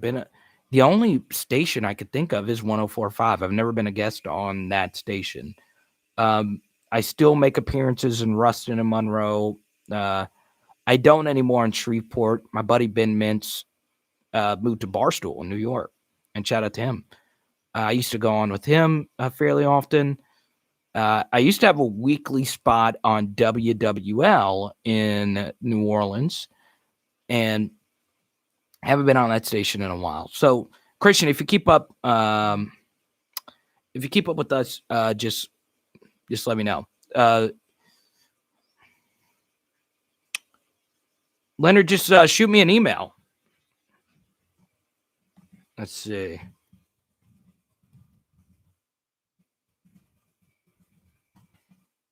Shoot me an email there, Leonard, and you can contact me there. Mintz is a legend, man. Mintz is a legend.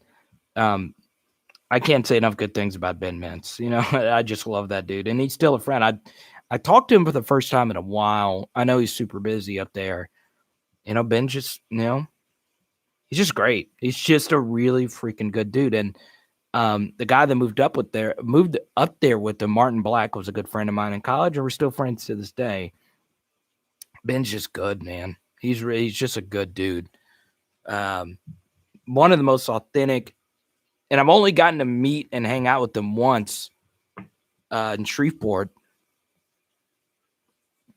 I'm not gonna lie, I was one of the most interesting guys I've ever had the pleasure of meeting. And for him to get that opportunity on the whim, he really deserved it, and he's really freaking talented. So, I like it. I cheer when my friends have that level of success, and it's truly incredible.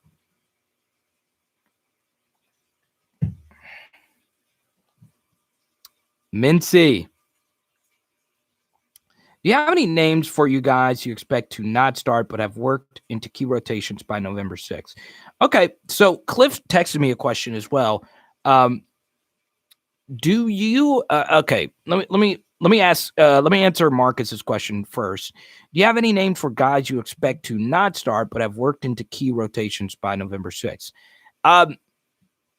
I think Mason Smith is going to be in rotation. I think Mason Smith will play a lot versus UCLA.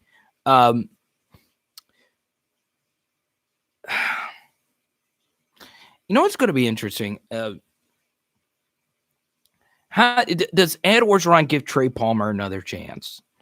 Does Mickey Joseph? Obviously, he's the one that makes that decision. But, does Trey Palmer get another chance to make his mark at receiver? He did some good things against Ole Miss, even though his stat line wasn't all that big.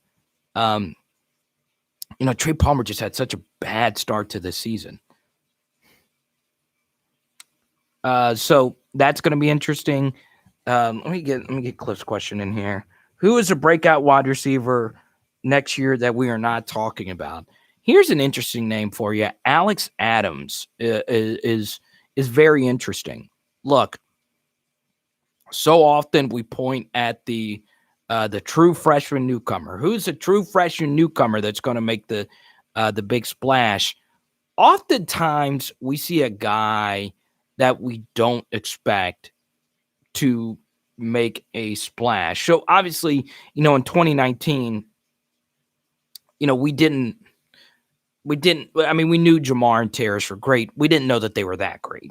Okay. But then in, 2018, Justin Jefferson just kind of came out of nowhere. Right. And, that list goes on and on. We didn't know Russell Gage would have been the player that he was with Danny Etling, and he was really freaking good. So we'll see. Oh, Marcus, you said November. All right. That's actually a more interesting question now that I think about it. I was thinking season opener. I'm sorry. November is Bama week. Season starts easy enough. Do you get guys? Do you foresee anyone fitting the mold of someone who fits better as the season gets harder? That's that's a more interesting question. Number one, obviously, a lot of injuries are going to happen. I do, and let me throw this out of here because it's hard to project offensive line. I would be very shocked if Marcus Dumerville does not play next season. I think he finds a way on the field. I do. And I also think Cam Wire is going to play a lot next season. I do. Look, the offensive line this past year, for the most part, stayed pretty healthy. Of course, Dare Rosenthal got dinged up and he was back in. Ed Ingram dinged up, got back in. Jason Hines dinged up the last game versus Ole Miss. But there were no season-ending injuries. So, normally, think about every great LSU offensive lineman. Even, in 2019, Austin Deculus wasn't healthy enough to play versus Ole Miss and stepped in Badori Traore. You need some depth there. So be on the lookout for these two names, Cam Wire and Marcus Dumerville. I think both of them will be starters by the end of the season. Number one, you have to think that, and this is just the case, I don't wish injury on anyone, some of the offensive linemen are going to go down. Number two, it's not as if this offensive line was so great last year that they cannot get beaten out. So that's going to be fascinating as well. Juwan, about time. What's good?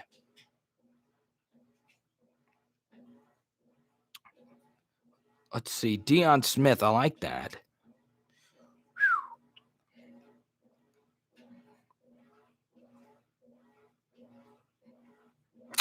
Oh, yeah. Mint on 104 and 104 has such great content. They do a great job. Let's see. Yeah, wide receiver, the traits that make you great at the next level don't necessarily show at high school. Yeah, that's true. That's very true. Actually, it is very true. You so much of being a great wide receiver is how much work you put in, at the next level. It's hard to beat out players and at wide receiver. So we'll see what happens.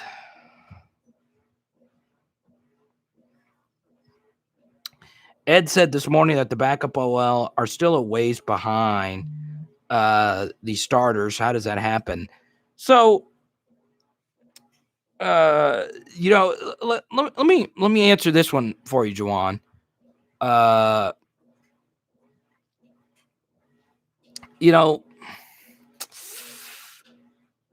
me put it this way. Of course, I can't say an offensive lineman is at a certain point of his progression, right?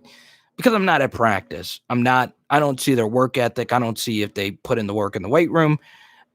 One thing that was pretty certain, though, even in mop-up duty, it was kind of clear to see that a lot of the offensive line just weren't in shape. They were not in shape to play in the offense that LSU plays. You've got to, this is where Gary Dellinger becomes very interesting. Dellinger's not like a huge guy, but, is it better to be a more nimble offensive lineman? Because This is not the 2014, 2015 teams where if you're a bigger guy and you're playing at a slower pace, you don't have to play as many plays, you could be a little out of shape. But, you know, last year they were kind of sloppy. They really were. Now, here's a problem, Juwan, is that last season the offensive line was so bad and some of the players on that line were struggling so much that the backups couldn't be any worse. So I understand what Ed Orgeron says. That, he's at practice, he sees it, offensive linemen are back. But here's the thing. You don't know that until you actually play them. You just don't. There's only so much you can actually evaluate in practice because, and this is just the truth in the college game, and I've had this explained to me by former LSU players, former college players that I knew play at other schools. The preconceived biases of coaches weigh so heavy on a college program because there is no preseason. There is no changing of the environment. Where you practice is where you practice every single day. So, what I think can happen is as a coach, what you see in practice is just solid in your head that is the best course of action for this position group or this player when that is not the case. Like a good example of this is the LSU offensive line. They kept making these same mistakes over and over to the point where you are hurting them by not trying a backup. Whether or not that backup is ready is irrelevant.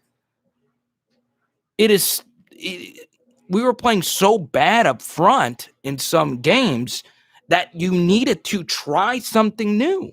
You needed to try someone else. So, it's one of those things where he could be right. The backup offensive lineman could be so far behind, and that very well could be the case. But when you are playing so bad, you have to shuffle things up. Those kids were recruited for a reason.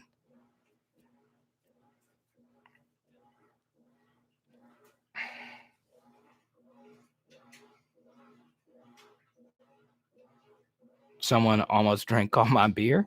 How does that happen, Jared? Oh, I know Bryce Langston, Marcus. I know you're high on Bryce Langston. I don't know if Marcus missed this point of the chat, but Marcus is the president of the Bryce Langston fan club.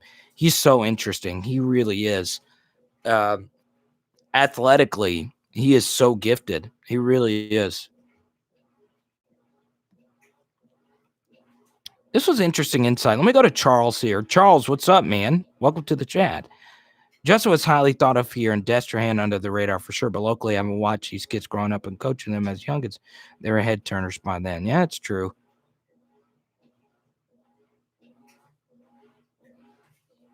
Leonidas, I agree with you, man.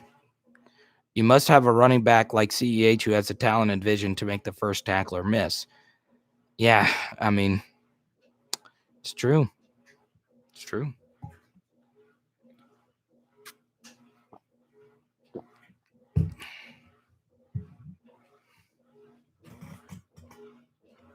Oh, Gavin, stop. It's too late to do that. Gavin, stop. Don't get me on another JoJo Earl rant.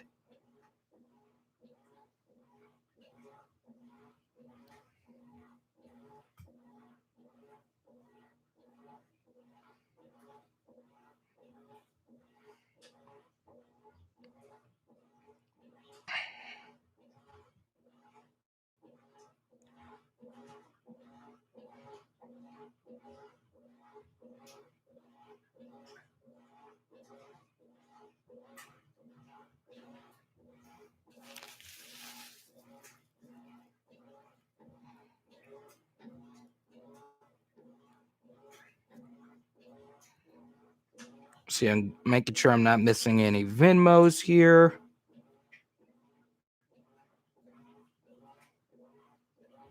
All right.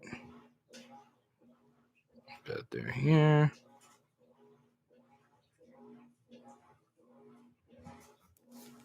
Preston, what's good, man?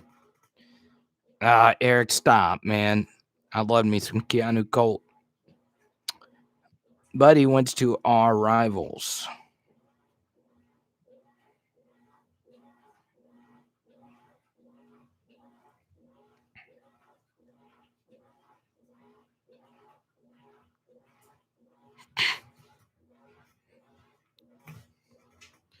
I just had this beeping on my phone. My favorite Kobe Bryant card sold for $2 million this weekend. Really? If I only had more super chat, buddy. Huh?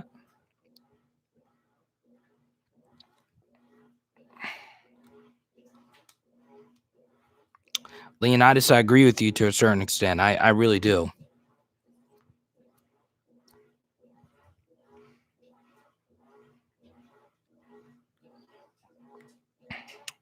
Kale Booty. Bryce Langston would kill in the cheetah package. It's true.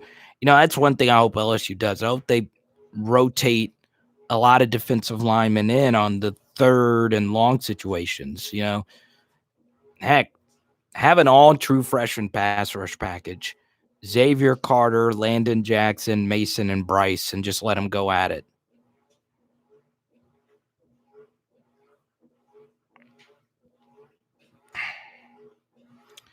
Carvis, we'll see you Saturday night, man. Get your PhD stuff done.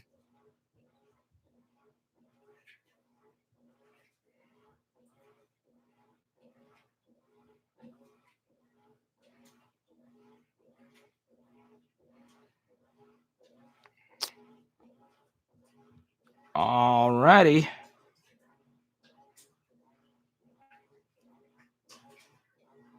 Do you think Logan Webb will get playing time? I think you're trying to say Philip Webb. I don't know. Carvis is the president of the Philip Webb fan club. I forgot that. And Carvis just signed off. He would probably answer that question better. I don't know. It just depends on where Andre Carter and Blake Baker see Philip Webb. It matters where Philip Webb sees himself. Plum will see you Saturday night, or tomorrow for the film study.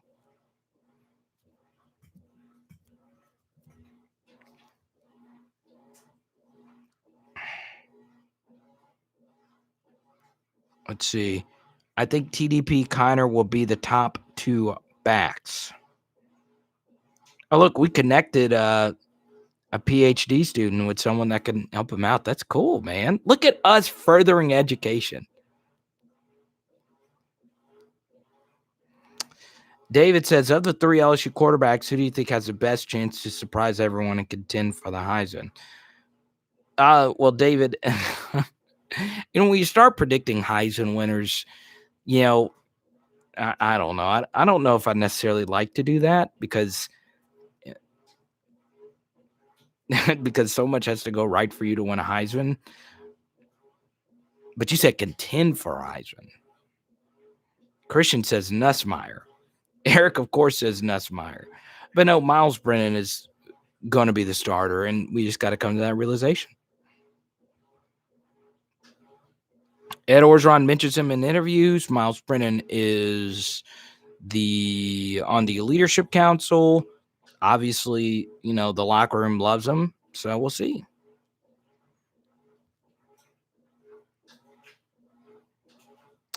That is interesting, Barkus, where he's going to be on that. If like Bryce Young's probably going to be like 9-1.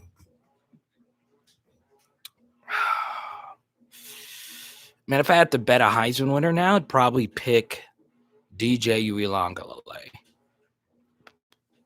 Thick Daddy Miles. How about that?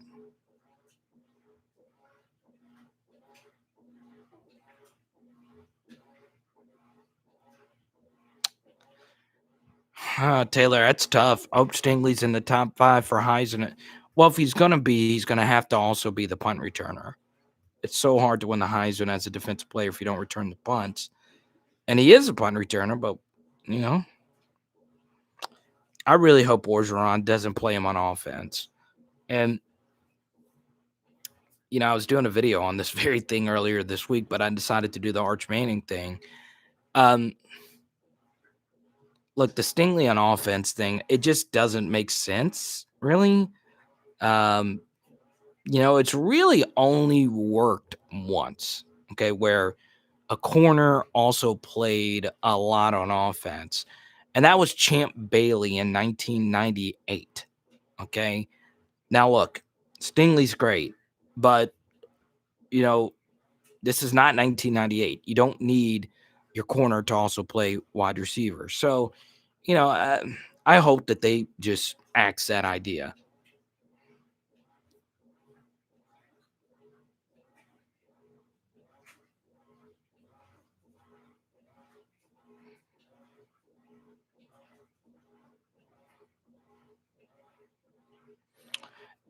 Whitetail, it's interesting how you phrase that. You say, were we spoiled by Joe Burrow?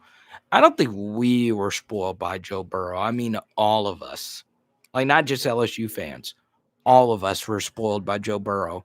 He's kind of transcended what quarterback play could actually be.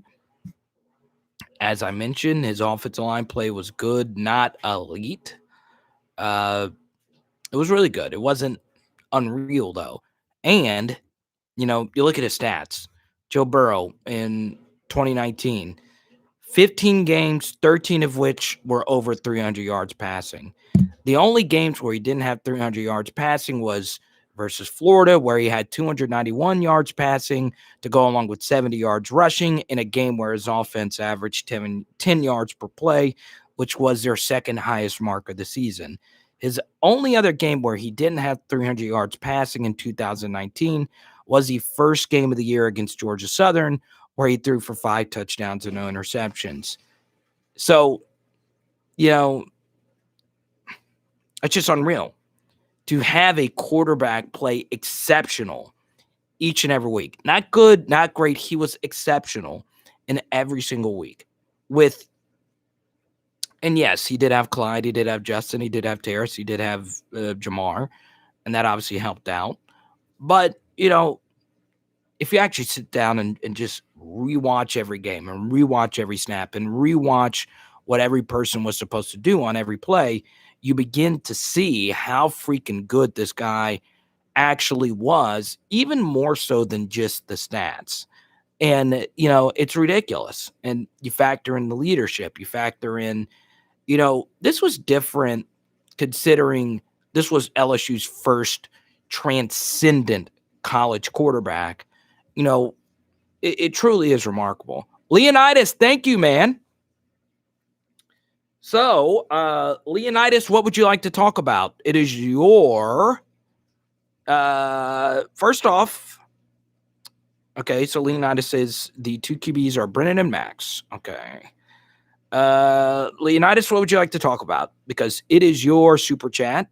It's your $20. Thank you for supporting the channel. I think we are getting close to the tartar mark. Everyone say hi to King Leonidas. I am Sparta. Mo Funky. Let me.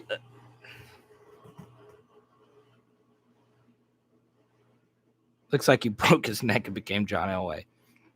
Yeah, Max Johnson's brother is a real deal, apparently. I've not watched a snap of his yet, though. Aiden, what's good? Leonidas wants to talk recruiting. So LSU's recruiting is excellent and the talent level is rising. You're right. You know, touched on this a little bit earlier. So, you know, you go back since 2009. I went back and I looked. Jared, thank you for another super chat. I appreciate that. We are getting close to tartar level. Marcus really helped push us towards that goal.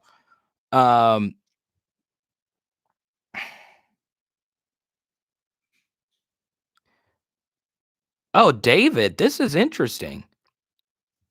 David's flexing on us. All right. Leonidas and Jared, I know this is your time, but David is giving us some insight here on Max and the brother Jake. So, David, let's start with Max, okay? What was Max Johnson like as a teammate? Was he exuberant? Was he encouraging? Did he have a good work ethic? Was he a leader? Was he fun to be around? Give us some insight, David. I really hope Jake comes to LSU too. But you're all right, Leonidas. So since 2009, LSU has only once had 18, or excuse me, only once has LSU, or I say LSU, only once since 2009 has the state of Louisiana had 20 or more 4-star players, according to the 247 composite. I think that was in 2014, or I don't remember the year, where they had 21. I think it was 2016 where they had 21. In this year, according to the 247 composite, Louisiana already has 18 4-star players or better. So based on the 247 composite, the 2022 crop of talent is already one of the most talented group of Louisiana players. David Garrison with the scoop. I know, Power Hour recruitment team. Kale, thank you. Kale, thank you for the super chat. We are legit getting close to Tartar level.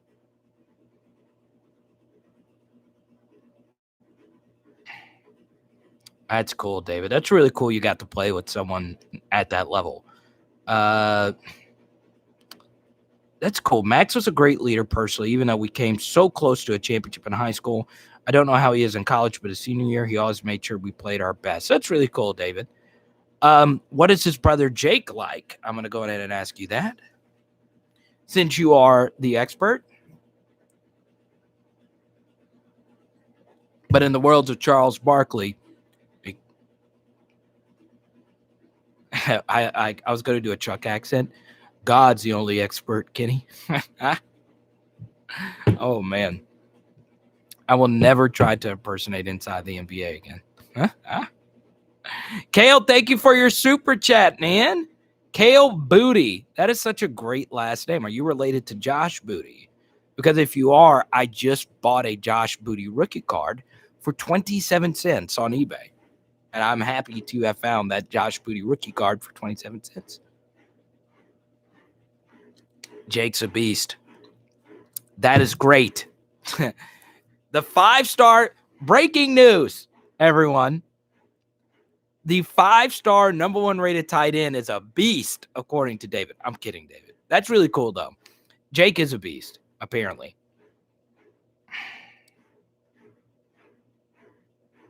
And you know what, Leonidas? I don't know if you saw this or not yet, but what's very fascinating is Nick Saban has been killing it in the state of Texas recently.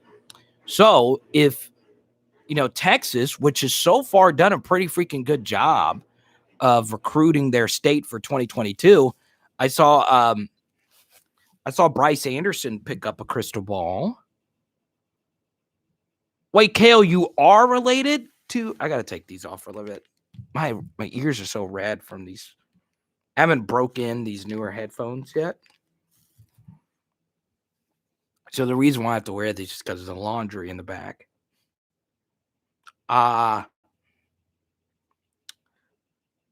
So Kale, you are related to Josh Booty. So Kale's super chat question was, who do you think will break out next season? That's a good question.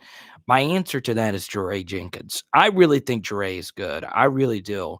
You look at the advanced stats, ADOT, yards per target, all these things. Jure was really good.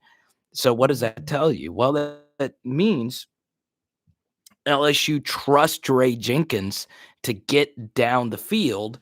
And, when you have someone that could get down the field and challenge defense on deep routes, It could change your offense. It can open up the middle of the field. It can open up your running game. So I think the breakout star for next season is Jure Jenkins. I really do. Would not shock me if he has a Justin Jefferson type of breakout, kind of in the 50 catch range. I think that would be pretty special. So hopefully that answers your question, Kale. Leonidas, it is still your super chat as well, and you continue. The 2022 Louisiana recruiting class is a class that can make LSU the elite team in college football with Bama, and probably better because LSU's quarterbacks are better. Interesting. You know, I think Walker Howard is special. I do, and Bama's got special quarterbacks too. I mean, they got Bryce Young. They got this kid out of Texas that's going to be pretty good. Should you be worried about what Alabama's doing? Yes, because you play them every year. They're your West rival. College football is weird because it really, in college baseball and college basketball, to a certain degree in the NBA as well, what your opponents do don't affect you as much as what it does in college football. How good Alabama and how good Texas A&M actually are do affect your performance. And the reason why is because who's on your schedule matters so much more in college football than it does in any other sport. So, yes, I mean, you do have to keep an eye out for Alabama. You do have to keep an eye out for Texas A&M. But I really do believe this. If Sark can get Texas back to 10 and 11 win seasons, which I actually think he will, if he can get that team back to that level, it's going to hurt Texas A&M. It will. So we'll see.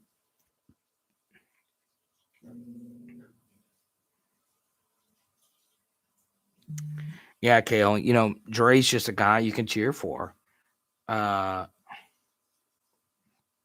So let's see. Mo Funky was like, look, forget you, Carter. Forget everyone else. Mo Funky said, I could talk to someone that knows Jake. But Mo Funky's right. Jake's a big piece to this 2022 puzzle. He is.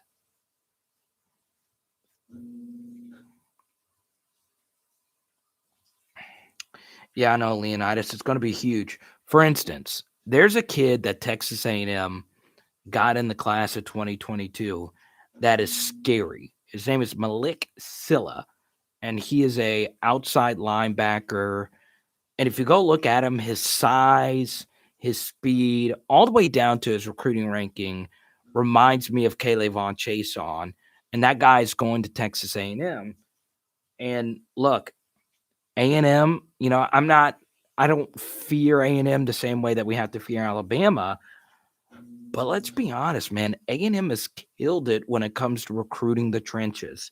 They've done a really good job building that offensive line and building and getting good pass rushers. And Jimbo's just, I don't know what they've done, but they're starting to get better defensive linemen. And they're getting a lot of guys that, I watched Silla for a little bit, not too long ago, and he kind of pops out, You don't want those guys going to Texas A&M. It's not. I don't even know if I'm pronouncing Silla's name right. He's out of Katy, Texas. So we'll see. You don't want those guys because look, DeMarvin Leal was a 5-star defensive lineman that went to Texas A&M.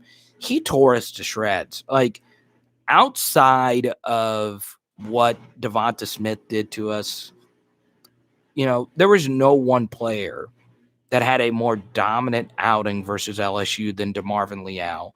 He destroyed us. And those are the types of players that Texas A&M normally don't get. And I know they had Myles Garrett, but still, if they consistently get these 5-star defensive linemen, they got Shamar Turner in this last class. You got to give Jimbo credit where credit is due, whatever. Those guys are beasts. I know, Marcus. That's a funny thing. Kale, you're right. And that's why Brian Thomas Jr. was a huge get. It's more important in that. That's why so many people took what I said the wrong way. It was so huge that BTJ didn't go to Texas A&M and ended up going to LSU. It would have been better. This is one of those rare instances where, you would rather him have gone to Alabama if he didn't go to LSU, because A&M has a glaring need at wide receiver. Now, does this Desmond Demas guy, the 5-star from last year, break out? We don't know. Jamon Osborne, I don't know. Is he even coming back? I don't even remember. So we'll see. We'll see what happens with. No, I think Osborne's going to the NFL. I don't know. But it's kind of weird though, because a lot of scouts are bullish on Kellen Mond. Jared says we will own A&M for the foreseeable future. I hope you're right. Mond was mediocre at best. Yeah, I agree. Exactly, Taylor. Exactly.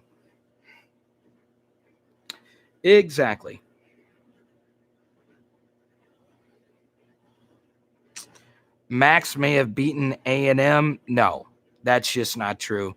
The film does not back that up at all. And Leonidas, I really do appreciate your donation. And I know you're new to the channel. But that was, and I hate just blaming. It's so easy to blame an offensive line. The LSU offensive line played the worst. It was by far the worst game I've ever seen an offensive line play. Now, did TJ's mistakes make those offensive line mistakes worse? Yeah. But that was the worst game I've ever seen an offensive line play at LSU, was that game. They were so bad. It would not have mattered if Max Johnson was there. It just would not have mattered. And that was legit the one game where the offensive line, zero chance of winning. It would have taken Joe Burrow. It would have taken Joe Burrow to win that game. And I've said this plenty of times. Joe Burrow is so freaking good, even when his pass protection wasn't the best. The pass protection was so bad, I just don't know if anything could have been done. I just and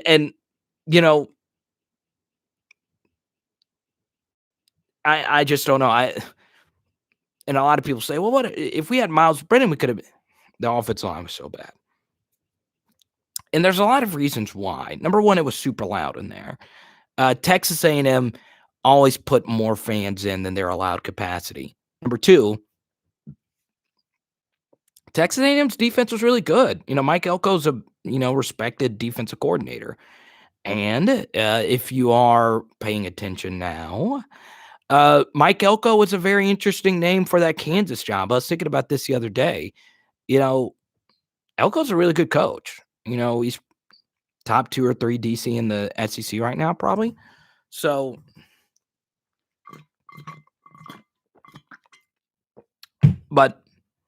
and Leonidas, I don't know if you saw this or not, but I did do an 1.5 hour long film study on the A&M game, and you can find it on the page somewhere where I specifically explain everything I saw on every single play. And once again, I make mistakes on that too, but it was so bad. I had former offensive linemen texting me like, "What the hell is going on? Like, what is this?" And it's just the truth. Sometimes your offensive line can play so bad it just doesn't matter. A good example of this is the Super Bowl between the Rams and the Patriots. So I don't know what happened in that game, and I know it's like just a big side story here, but the Los Angeles Rams offensive line just forgot how to play football, and they played an awful game, and there was just no chance. So we'll see. Whitetail says, I second Cliff Stein, president of the Matt Mock Club. Exactly, Marcus. And, to be fair to TJ, there's a lot of experienced quarterbacks. If Mike Elko, let me just say this. DeMarvin Leal is a major problem. And this is one of those cases where, blue chip ratio matters. So, the most under-recruited position, according to the blue chip ratio, is offensive line. It's where we have the lowest rated guys on our team as far as recruiting ranking and all of that. And look, when you go up against 5-stars, sometimes it shows. And Leal was just throwing our guys around. There were some plays where Ed Ingram, who is as physical and nasty of an offensive lineman as we have, was legit getting tossed to the ground. You have no chance. Joe Montana couldn't figure it out.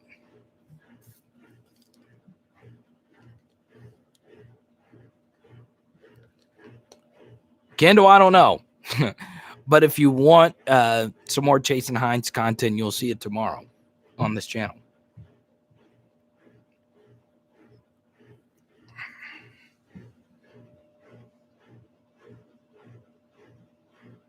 Aiden, we'll see you, man. I hope the classes are going well. Aiden's one of our high school viewers. Kale, you're right about that. TJ Finley, no touch on his passes. And, it's going to not sound great, but he missed Arik Gilbert a few times in that game. I agree, Mo Funky. You really got to make that kid work. If not, that dude will eat you alive. He's good. Sometimes, the other teams have Glenn Dorsey's on their team, and, he's probably not that good, but sometimes, there's Quentin Williams that you have to go up against, and you can't block it. Keep working hard, Aiden.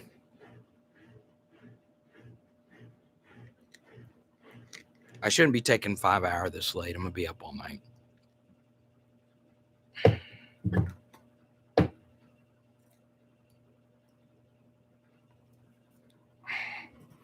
Hit that counter tray, baby.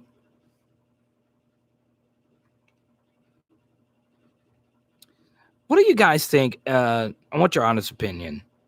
What do you guys think about Trey Bradford? Like, I know we started the live stream and it's titled, John Emery. I mean, do you guys think Trey Bradford, are we sleeping on him? He had the run-in this offseason with he said it was a misunderstanding with, I don't remember all the details.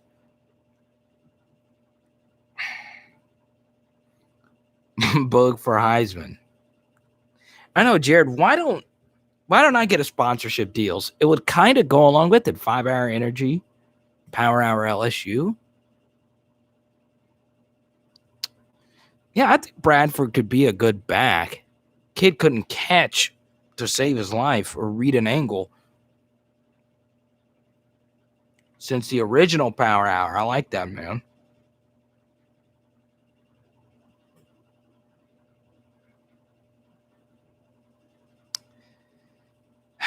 Kayla, that's a better question for Kev Falk.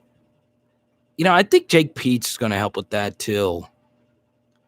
Because Jake Peetz was a running backs coach for a year.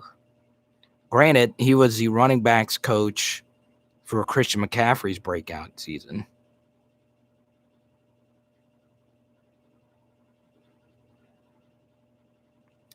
Josh Williams is a kid that you kind of cheer for, right? In a perfect world, Josh Williams wins the Heisman and is really freaking good. But as many of you know, we do not live in a perfect world. We have no sponsors. My dream sponsors would be Cholula Hot Sauce, Frank's Red Hot, Phil's Oyster House, brands that I love. NBA Top Shot. Kidding. I am an NBA Top Shotter though. Not too big though. I'm not like these NFT non-fungible token superstars. Who's the closest kid we have to McCaffrey then?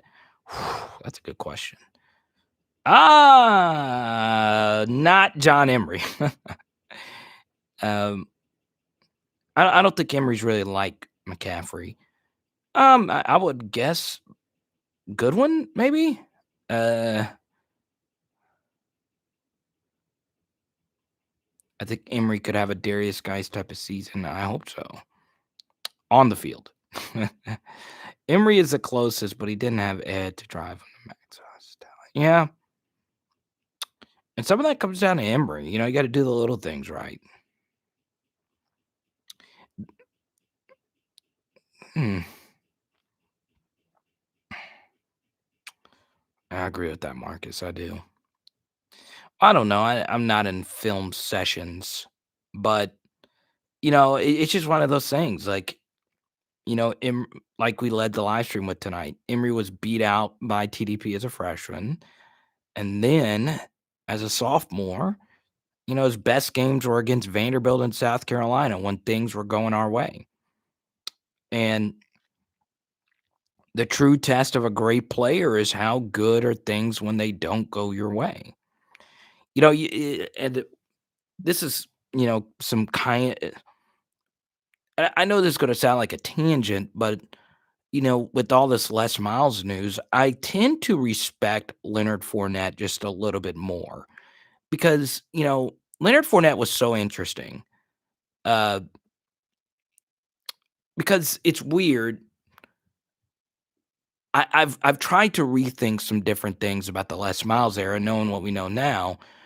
But could you imagine Leonard Fournette and all the pressure he had, and you're playing a position like running back? When I don't know, I've gained so much more respect for Leonard because remember, like the year before, and I know this isn't a tangent and it's not current, but so the year before, LSU didn't take a running back, right? And then Leonard Fournette was asked to save the offense, which he did as much as he could. So he had the 2014 season. As a true freshman, he wasn't ready to be Fournette. Then his sophomore season, he was Fournette. Then his junior season, he fought through injury and fought like heck. I respect him a lot more now than I do even then because there is just the pressure on him was far more immense than the pressure on Joe Burrow or anyone really. You had Peyton Manning saying that Leonard Fournette was ready to play in the NFL in high school. And, that whole thing was just so next level to the point where I just don't think, I don't know. Even if we start to think about like Walker Howard and how much pressure he's going to have, it's still not going to come close to Fournette, who was the number one player in the country. So, it's I just have a whole lot of respect for Leonard now because, the pressure to carry that team was just so freaking wild.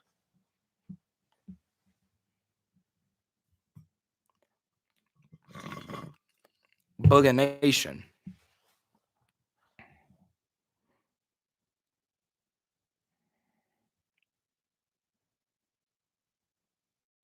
Bradford won't stick it. They don't have a walk-on. They do have a walk-ons in Arkansas. Actually, Jared, they do. In Central Arkansas. I'm not really close to it though. Then Geis broke his records, and Geis was so good.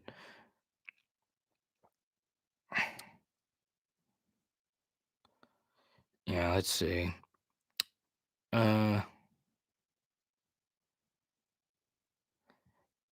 yeah, Marcus, I was more so pointing out, though, not that news regarding this. I was just rethinking how the Les Miles era really panned itself out because it was to the point where so I was told that the offensive team meetings at LSU were a disaster under Les Miles.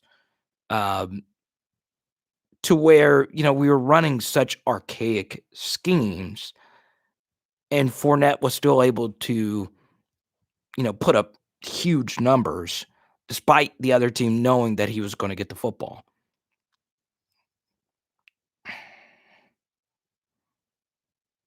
That's interesting, Preston, though. If we're really going to be running the 2019 offense to a T, I don't see where TDP and Emery fit in that well.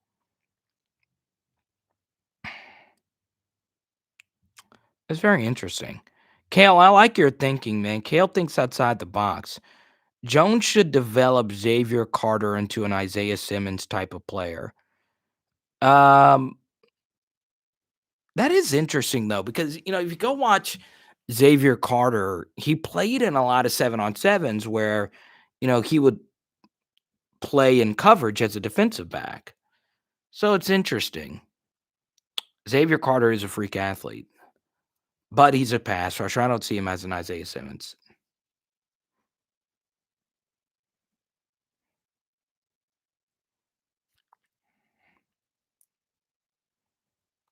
Yeah.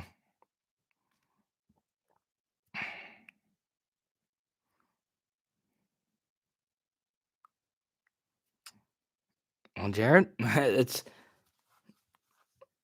I wish. I really wish. Part of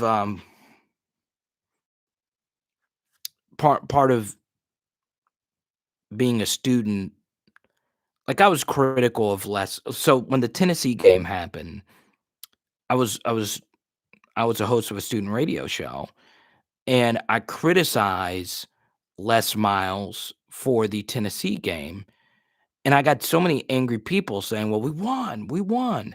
I don't care, we won." And I was like, "What? Why are we happy we won that game?" So there we go. All right, guys. I don't think we have any more super chats. We're gonna go ahead and wrap this thing on up. That's good. Almost 3 hours of good LSU football discussion. As always, you guys can reach out to me in the comment section. And tomorrow, we will have the film study posted. We hope you guys enjoy that. And it's just going to be one play tomorrow, one play film study. But I think this one play really showed a lot of issues with the LSU team. Leonidas, I'll answer this question really quick. Carter, what about Stingley? I got a Stingley video coming out, not this week, but the next, I think. So, yeah, Sting's going to have to step up big time. It's going to be interesting to see if they actually do play him on offense. So, but anyway, I have got to. What do I have to go do now? I think I got to take this laundry out. It is Power Hour LSU. Boom. We'll see you guys. Salmon time. Let's go. Let's go.